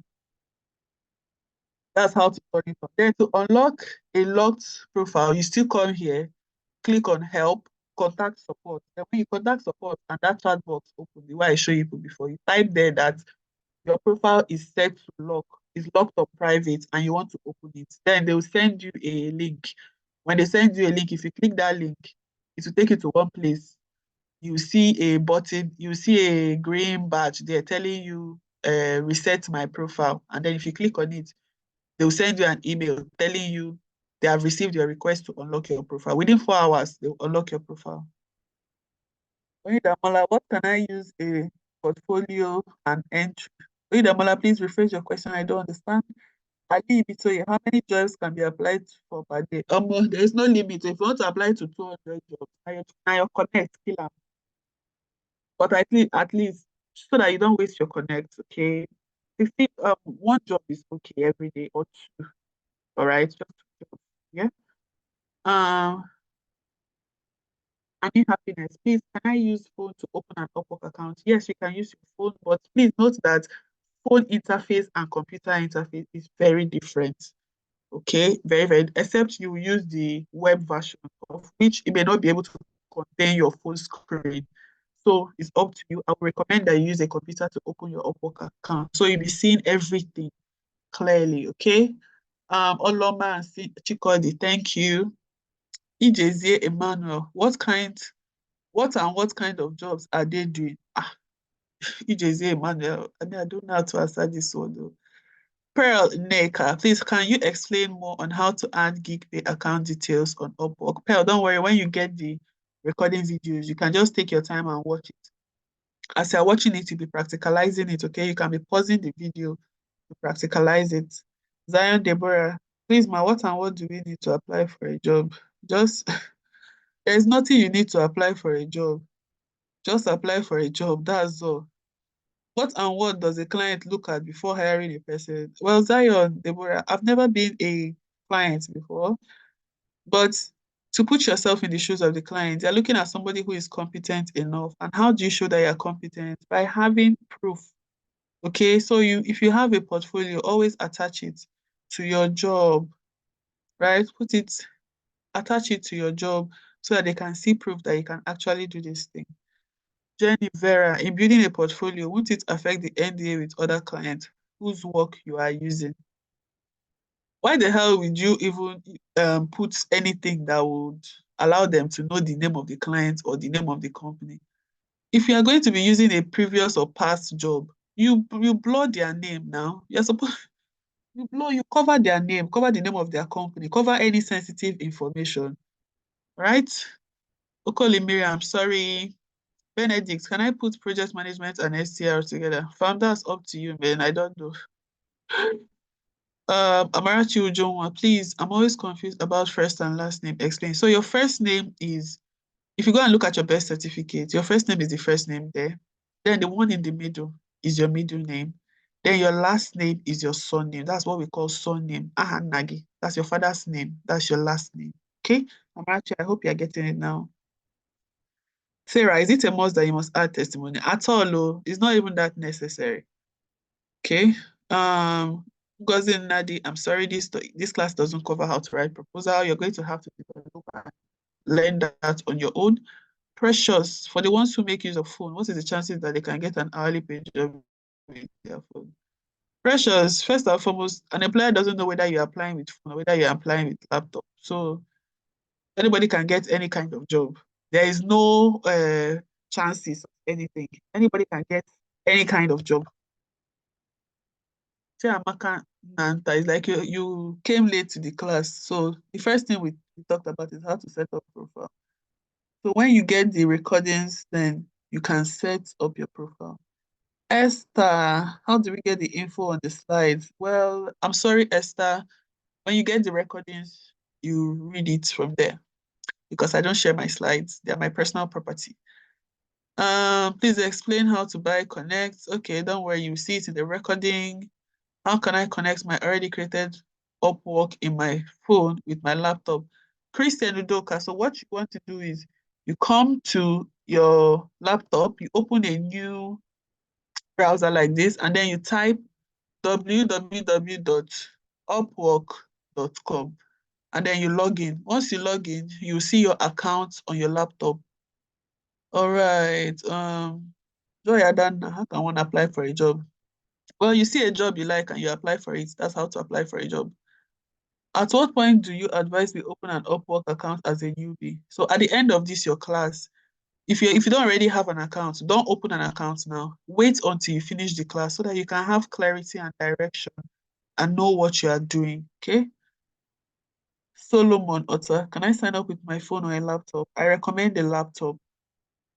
Chineye Stella, how are we going to create catalog for projects? I already explained that, so check the recordings.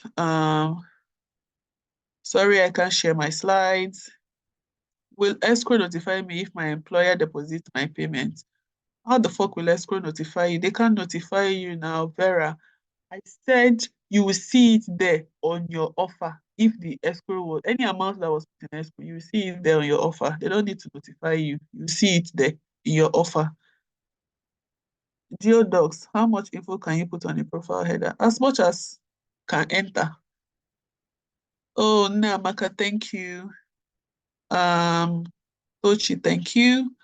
As regards the proof of account, can we use statement of account instead of it? Yes, Titilope Ojo, you can use statement of account instead of utility bill. Just make sure that you have the right address. Can you use another person's card to buy Connect? Or Moses, I think I responded to this. Yes. Some people say they have used and they have escaped. So yeah, I don't know. I've never used another person's own to buy before. Don't take my word for it. I don't know. It's up to you. Secondly, you mentioned only laptops work. How about people using phone? I didn't say only laptops work. I said there are some portions you cannot do with your phone, which is that place where we put our tax information. You can't do it with your phone. It won't work. You have to use your laptop. Okay. Does location limit you to the kind of offer you can get? Location doesn't limit you to an offer, but it limits the kind of jobs you can see. For example, if they pay some jobs and they specify that only people in a certain region can apply, people that are outside that region may or may not see the job. So that's it. This is remote working. There's no limit to the kind of offers you can get, Kayode. Nkechi Esther, please can someone use tax number from a present employer? Yes, absolutely. If you want to put your tax number, yes, you are good. Sophia, what are soft skills related with a VA? Sophia, you have Google. You can do a little bit of research on that. And then, you can have that information. Abore James, can we get a PDF copy of the slide? Abore James, can you pay for the PDF copy of the slide? That's the question. Emilia Ifoma Asogwa, how do I view other people's profile using a phone? So if you want to view people's profile, you come here and you put the role. So maybe if the person is if you want to view virtual assistant profile, so you type virtual assistant. You see the search bar I'm using? The search bar I'm using is at the top. Then you change here. You change it to talent, right? Immediately I change it to talent, I'm going to press enter on my computer. Once I press enter, it will open people's profile that are virtual assistants. You can see what it's doing here. You can see it. It's opening profile of people who are what? Who are virtual assistant. So you can read their profile and you can, see how they wrote their own profile and copy one or two things from there. So Emilia Ifoma Asogwa, that was a beautiful question. Greatness. How can someone write a winning proposal? I don't know, my dear, because me, I've written so many failed proposals. That's what I'm trying to tell you guys. There's no such thing as a winning proposal, my guy. Something that might be a winning proposal to one client might be outer bounded to somebody else. There's no such thing, okay? Right? Just make sure you are speaking to the needs of your intending client.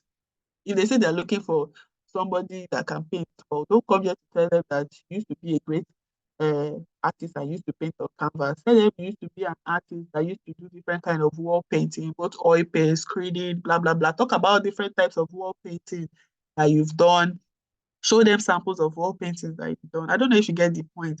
You may not need to write long proposal, but because of the way you have presented yourself and explain, show that you have good knowledge about the job and kind of like talk about how you are going to carry out and do the job, you will see that you have the client's ear. So there's no such thing as a winning proposal. Okay, clients are different. Friday, nobody said they will not give you recorded video. That's why we are recording the class. Celine, is it connect for each application or does it vary? Well, for each application, you have to spend a particular amount of connect. It's not one, there's no one number. Some jobs are 16 connect, some jobs are 14, some jobs are 12, some are 8, some are 4. It depends on the job. But you must spend a number of connect for each job application. So thank you. Ujuegu. Well, I did not say it must be done on laptop. You can do it on your phone, but phone is very, very tedious. Please use a laptop if you can. Amaka Loretta, please, I want to ask about the billings. Can one use another person's card? I think I've responded to this, so I think you can try to use another person's card. Before, Upwork used to be so strict, but now they are loosening up. Before, you can't use another person's card to buy connect. They'll block you. But some people I know and I interact with have come out to tell me that they have used other people's card to buy connect on Upwork, and Upwork has not done anything to them. So maybe you can try. Let's me that. Ben Noel, you said something about private visibility. I have tried to make it public, but it's not working. So what's the possible solution to this effect? Like I said, you come to this top here and you click this question mark, then find a way to contact support. When you click this question mark, it's going to take you to their community support page. At the top of it, you click on contact support. If you click on that contact support, something else will open. Then you click on chat with um, bot or something like that.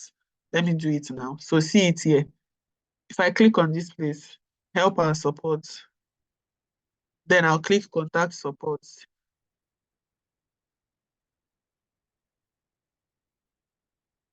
After clicking on contact support, you click here, chat with Upwork, right? Once this thing opens, just type here, my profile is locked to private. Please open it, simple. And then you click send here. It will show you a link of what to do. That's how you can unlock your profile from private. Alexia, no, you cannot use somebody's account to receive payments on Upwork, except you are receiving the payments outside of Upwork. You can see when we were trying to set up our US bank account, the thing didn't even ask me of my name. You just put my name there automatically, and I cannot edit it. So you can't use somebody's bank to receive payments. Which payment option is best for Nigeria? I already told you that's GPay. How much can I use to buy Connect? If you're Dangote, use as much as you can afford. Adan Easy, thank you for the lectures. Please, how do one remove locked profile? Okay, I think I just described that now. Madu Amakoro, you're welcome. Chima, HHCI. Can someone use different laptops to log in for hourly classwork? Well, I think I already explained this earlier. So it's up to you. They may flag your account as maybe you are doing fraud or something. So I don't know. Some people say they use two laptops to be doing their work and then it's working for them. You might try to do it and you enter trouble. So I don't know. Precious Ajizie, please, as a lawyer who is a chartered secretary in the real estate industry, can I add chartered secretary and real estate lawyer in the heading? Precious, you have to create that as a specialized profile, just like I taught you. You see, Jenny Vera, you see what I was talking about? So many people here, your profile will be locked on private, especially if you've had a profile previously and you've not been using it, they will lock it.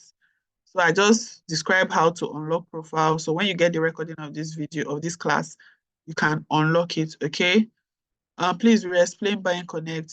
I think I've explained that you get the recording. So without laptop, you can't work. Apostle UC Moses, for this your particular niche, I believe you can work without a laptop. But if it is an hourly paid job, I don't think you can work because you will not be able to track it. You can work for fixed paid, but you cannot work for hourly paid. Solomon Otta, I believe your teacher is recording this class for a reason, so be patient. Once the class is done, she will send it out. Calm down. Joel Samuel, thanks for this wonderful class. Jesus Christ. Uh, Glory Ibitoye, can I receive falls in GP and not convert at all? Babe, that's up to you. Anything you want to do is really up to you, okay? Yes, Ezugo, thank you for that information. Wofi, okay, for the specialized profile, will I be given a different number of connects? No, connects are given to your profile, not to the different profiles you make. Again, I have opened a main profile on Upwork about a different niche. If I use a specialized for this new niche, will I get jobs or with my phone or with my profile can be easily seen? Yes, yes to both questions. You will see jobs that are related to your specialized profile, and yes, your profile will also be seen. But I recommend that the active profile that you want to be using should be your main profile, okay? Because it controls like your Upwork account.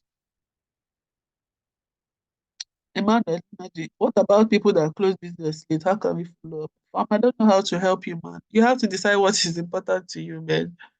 Okay, you have to decide. It's up to you. Would you advise one to do commission-based job on Upwork and get your bonus on Upwork? Fam, that's also up to you, okay? It's up, I can't make that decision for you. You're the one that know your schedule, so that's up to you.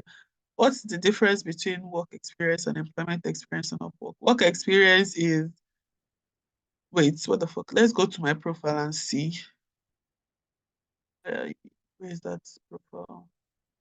1 minute. So let's go. Let's get to profile and see.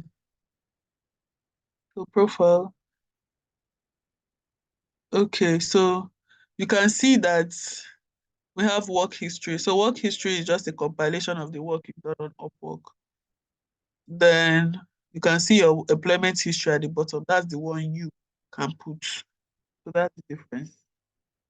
You're welcome, darling. NL Swaha. No, I don't share my slides. They're personal. I'm not even going to sell it. So sorry. Uh, this person is very awesome. Wait, let me find the name. T Precious. Can I guide you on how to come up with a resume to use, especially with those of us that does not have enough? This is out of my jurisdiction. Thank you for believing in me, but that's out of my jurisdiction. Tell us, you have taught us how will our profile header look like. That's up to you to create. So use the information that I have given you to create a profile header. That's an assignment for you.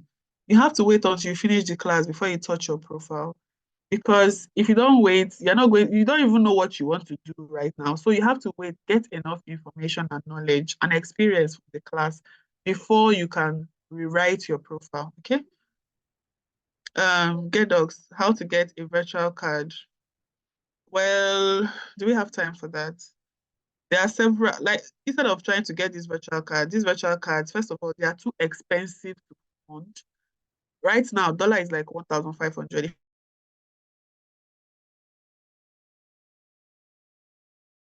So go to UBA Bank, go and get a UBA prepaid card.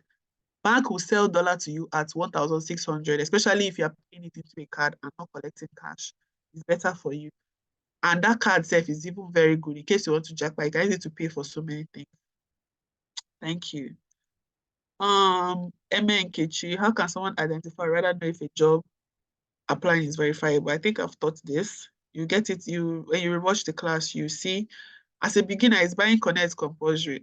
Cleopatra, when you finish your Connect, you realize that buying Connect is compulsory. Annabella Ojiak. Well, me, I don't know. I've never used VPN before. So if you want to use VPN, that's up to you. But realize that you might get into trouble because an employer can employ you thinking you are in the US or in the UK. And when they employ you and they say, oh, please, we'd like you to go to so and so place, you start stammering and saying you are not there and in one country, they'll just block you.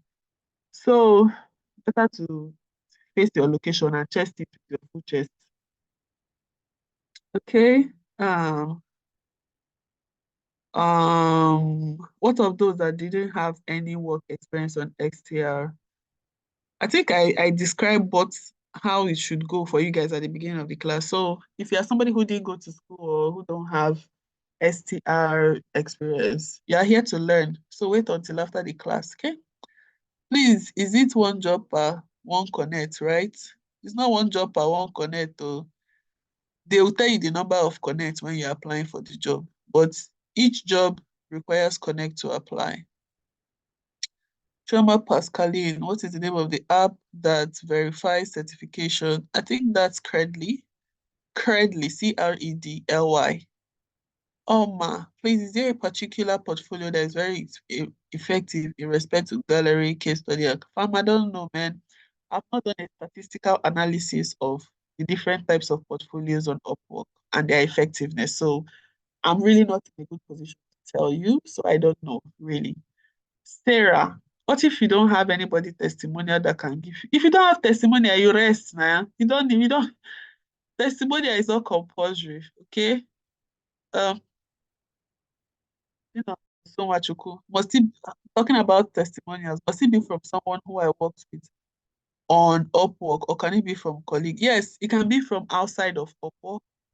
It can be from a colleague that you have worked with. Ensure that they have a LinkedIn profile, because Upwork will ask you for their LinkedIn profile. And ensure that on their LinkedIn profile, they have put that place you say you people work together, them too. They also said it on their LinkedIn profile so that Upwork will not block you. If you're, how can I bid for a job successfully? I think you need to rephrase your question. If you're Lizzie Kyrian, if you're bearing your husband's name, but your bank name is your father's name, will it affect you in withdrawing? Yes, it will affect you 300 times, because go and check your ID card, your name, whatever name is there on your name, that's the one you'll be using. So if it's your father's name, that's what you use on Upwork. If it's your husband's name, that's what you use on Upwork. Can I use any other normal MasterCard or Visa card in Nigeria bank? Must it be that prepaid dollar card? Ezine, I'm not your government. Oh, Ezine, you're my namesake. So pretty. I'm not your government that said that you cannot use your Naira MasterCard to to make any online foreign currency purchase. So yes, it must be a dollar card. She called the gifts. If someone has a USD, Euro, or Pounds account before now in another site like Amazon, can a person use it to link in his Upwork account? She called you can use your USD account that you have before now, are paid in dollars, so you can only use the USD one.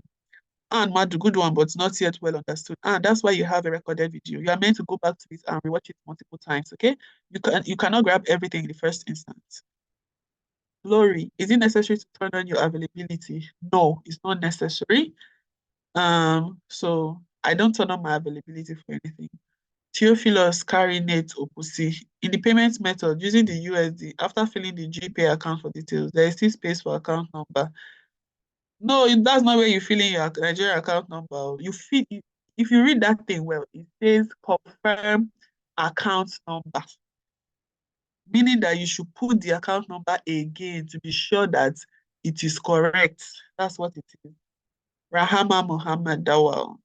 Please, man, does it mean we can't apply for jobs if we don't have Connect? Exactly. So if you don't have Connect, you cannot apply for jobs. Now you are catching the drift. Chiamaka Machuku, my question is this: is it really a must that we track our hourly jobs with the laptop? Don't track it now. Let me know how you are going to get your money. Is there no other way our phones can do the tracking? Don't worry, I'll give you Upwork CEO's direct contact so you can ask her if there is another way. Apostle Moses, please, none of my question has been answered. I know we are many. How do we get the Upwork app on our device? Apostle Moses, you are lying, because twice or three times here I have called your name and I have answered your questions. So don't lie and say none of your questions have been answered. It's either you are not listening or you have network issues. I know we are many. How do we get the Upwork app on our device? And does it mean if you don't have a laptop, you can't work with Upwork? I think I've described this before. And I told you that if you are doing a fixed job, you can use your phone. But if you are tracking hourly paid job, you cannot use your phone because the Upwork desktop tracker does not have a mobile version and it cannot work in mobile mode. Is that not what I said? How do we get the Upwork app on our device? I think I've taught that already. So when you get the recorded video, you see it. Okay. How do I create my Upwork account? Is it an app I can download? Esther, when you get the recorded class, just we watch it again and then you practicalize it, you pause and practice. Please, what about those of us using Android phone? I don't know. Me, I'm using Apple. I'm using what do they call them? What do they call this Apple phone? iPhone. So I don't know about Android phone users. Sorry, yeah. All B Baloba, how do you ascertain names of clients if their names aren't mentioned in the client history? So you can address them in your if you don't see their name in the client history, leave it. That means you cannot see their name anywhere unless you have juju. Just use hello or hello there. That's all. Thank you, Aunt Thomas. You are incredible. Ever lovely. Please, what can we do this tax information? Ever lovely, can you rephrase your question? Can I put someone's tax ID? Will it have any effect? Oh my, I don't know. And I can't say. I've never used somebody's tax ID, so I don't know. Okay, one Esther, can my private profile change to public forever if I use to process you the process you taught us? Okay, one Esther, your profile can never be public forever. Why? Because if you stop applying for jobs on Upwork and your profile is not active, they'll block it again. They'll lock it on private. So, but if you continue to be active, you continue to apply for job, or maybe you have a job that you are working and you don't need to apply for job, but you have a job that you are working on Upwork, then they will not lock it. Zona Daniel, your first name is your name and your last name is your surname. I hope you got that now. Thank you, Gold. If you want for to add a billing card or payment, must the card be in my name? I think I answered this question. Yes, it's better for it to be in your name. Employment history, must it tally with your certification? I think I explained that your employment history or what you studied in school doesn't have anything to do with your profile. The important things are your profile header, profile description, skills, and your certification. Those are the things that must tally. Tolulope Bola, please, about work experience. If one's work experience are not in sector, can I state, I think I've already described this, and I said that whether it's not within the sector, you should put it there. Is that not what I said? Me, I studied anatomy, and I worked where they are producing cable, manufacturing company. But today I'm a project manager. How does all of that correlate? Chioma Mehibe, I don't have an Upwork account, so I'll download it on my phone. Okay, that's okay. Annabella Ojiako, as a first timer, would a naked or empty portfolio not affect my getting jobs? I don't know, man. They might like your naked profile or your naked portfolio. I don't know. I'm not an employer. Emma Beth Herbert, which payment option is best for us in Nigeria?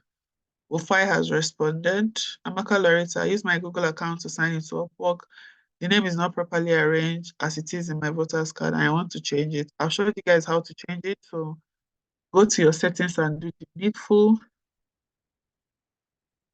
Okay, so Iripia Gloria, you can maybe elaborate on that in your group on how they can use the web version on their phone. Habiba Sulaiman, is there any specification for the laptop to be used? Well, I don't know. I don't think there is. Jane Chinonye, for the hourly paid job, do I need to also look out for escrow? Jane, nobody is funding any escrow in hourly paid job. Hourly paid job is pay as you work. All right.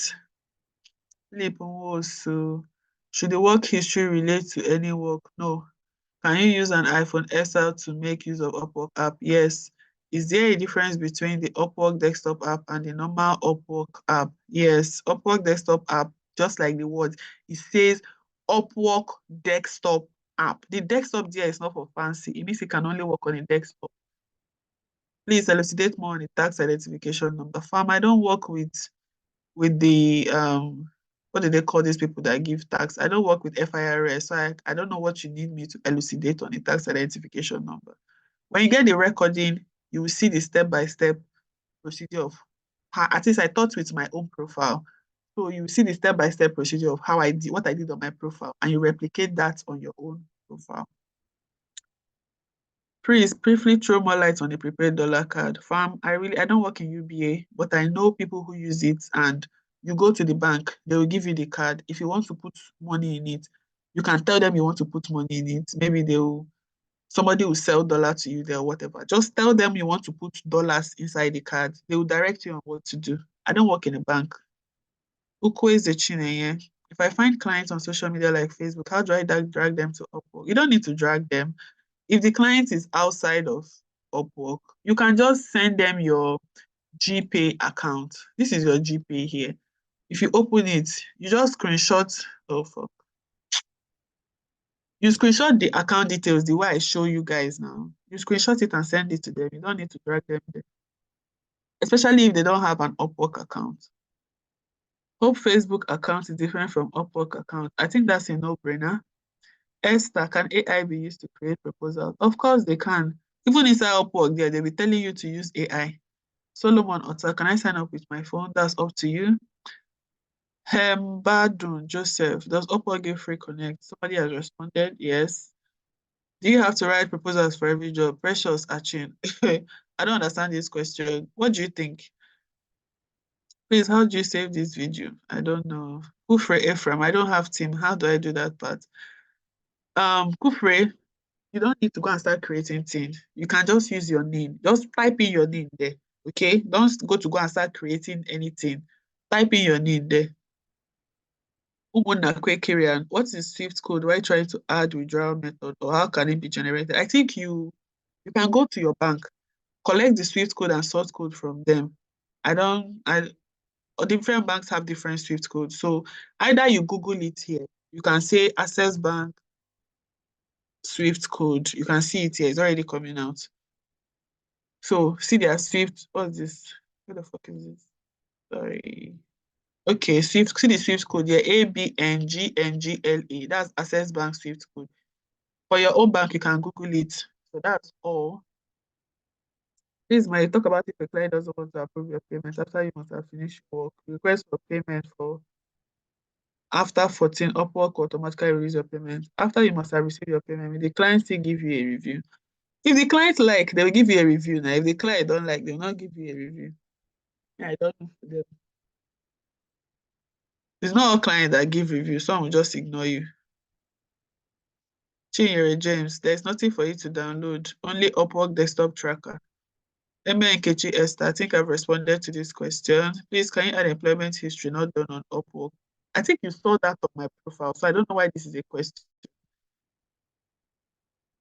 Folake Olukobi, why didn't you use the direct withdrawal to your GTB account since you are in the UK, but prefer to use Payoneer and dollar account? I'm trying to save. You can't withdraw money from Upwork in GT in pounds. You can only withdraw in dollars. And then you have to withdraw it to GP and then now withdraw it in pounds. But if you're living in the UK and you are here on a work visa like I am, you can't just take any job. There are strict visa rules that you must follow. So if I start withdrawing money from Upwork to the UK, they will want me back to my country. So you see why I cannot withdraw to GP. So if you are in the UK, if you are not on a dependent visa, please leave Upwork alone. Unless the money that you make from Upwork, you'll be putting it in a dump account. And you will not be putting it in any UK bank. It must not touch a UK bank. If you are a student, you're only allowed to work 20 hours. So you have to be very careful again. But if you are a dependent, you have freedom. You can do whatever you like. You can withdraw the money into the UK. So you withdraw it to GPay, convert it to pounds, and withdraw to your UK accounts. That's how you can do it if you're in the UK. Yes, you can use your UK tax information. What's your name again? Folake Olukomi. Yes, you can. Ukweze Chineye, how do I prepare my spec portfolio without having any job experience? You use your practical samples. Thank you, as you go for that reply. Oma. So speaking of buying connects, I really didn't get it. If you buy like 100 connects, does that mean I can use them to apply to any job of my choice? Of course, that's why you bought the connects.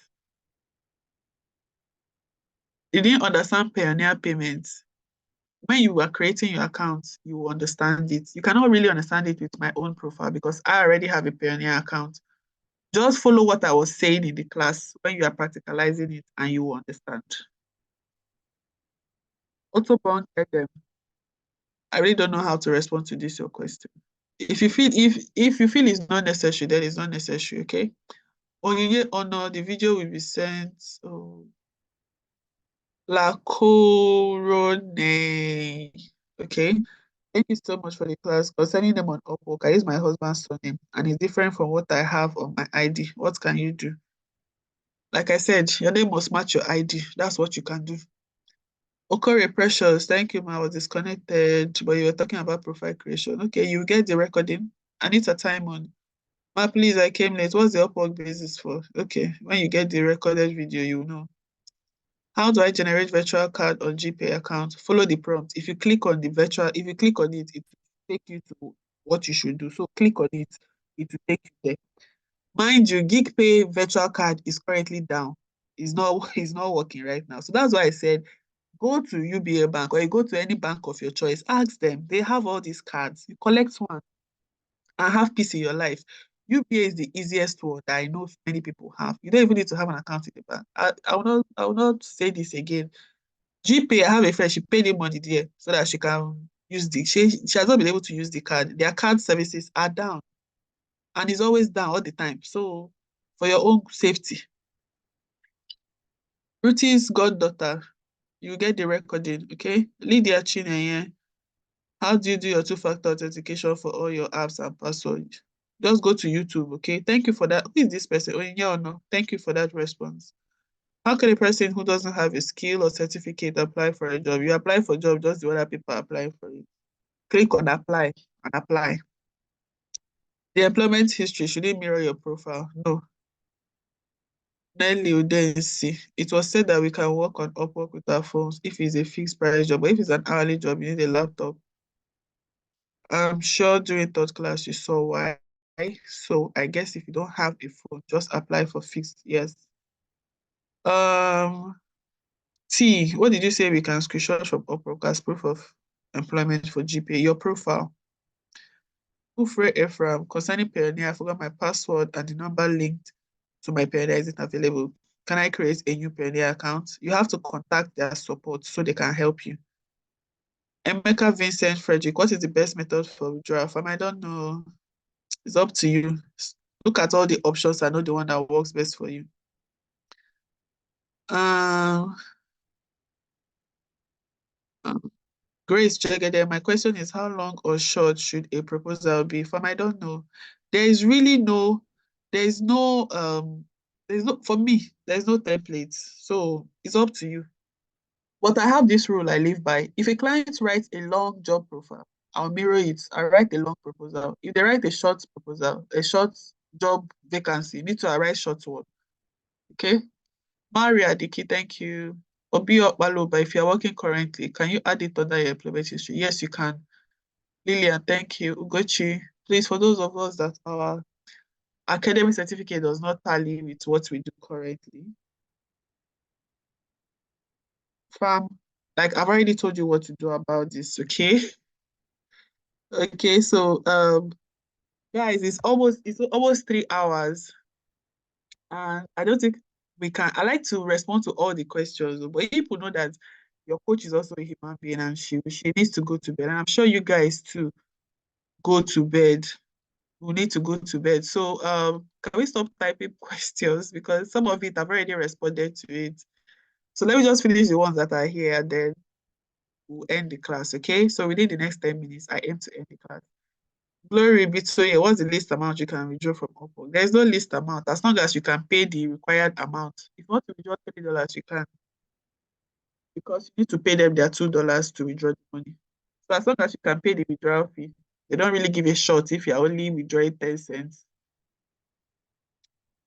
This person that is saying you can use cheaper card to buy connect. I hope you know that cheaper card, their exchange rate now is almost 2,000. Meanwhile, bank will give you dollar at 1,301 or 1,305.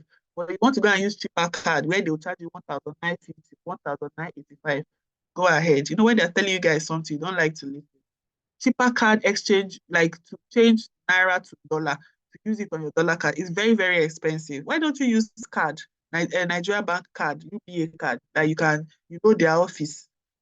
Anyway, that's up to you, my dear. Let me see. I'm just scrolling through the questions to see if there is anyone that I haven't responded to. Juliet Duka Ohama, the person who told you that you can use your phone till you get your own laptop, is talking about jobs. You can definitely use your phone to work, okay? Upwork has an issue with that particular tax form. Try to fill it with, you can fill it with your phone, but you have to use the web version. And I'm sure many of you don't know how to use web version on your phone. A lot of people don't know how to really operate their phone. You can do it with your phone, but you need to use a web version, which is why I just went straight to the point and say, use your computer. Thank you, thank you, thank you, my village people. You can do everything on your phone actually, but if you are going to be using your phone, set it to web version or something like that. And if you set it to web version, anything your eye see, you take it because your eye is going to be touching on the own. Because web interface is always different from mobile interface. Okay. Let me see. Okay, somebody is asking a very funny question. Janet, if I am to apply for a free job of $700, what do I input in the description? That is up to you. That you are the one that know how you want to divide the job. If you want to divide it into milestones, you're supposed to know the different milestones that you set it up. Else, you set it that they should pay you at the end of the service. Okay? All right, guys. I think we have exceeded our time, and I believe that some of the questions that you guys have, there are people who can answer it in your group. I can see that already. Okay. All right. So I wish you guys good luck. You will all be fine. All right. You can't know everything in one day. So just try to take in information in bite sizes. And when you have a question, you can always research and find answers on your own, or you ask in your group. Okay. All right. Okay. I will be signing out. Thank you very much. Let me call our coach. Where is our coach? Oh, Your coach is here. welcome, my coach. Thank you very much. Blessing, this is good though. There's no church that is singing hallelujah. I'm going to relocate. Yeah, you're feeling the quietness, Abby. Yeah, I'm going to tell other batches that Coach Blessing has cheated them all. Come on. I swear to God, it didn't easy. All right. Thank you very much. All right, thank you guys. Thank you. Delivering as usual. All right. Good night, everybody. All right, good night. Yeah. Thank you. Bye. Yeah.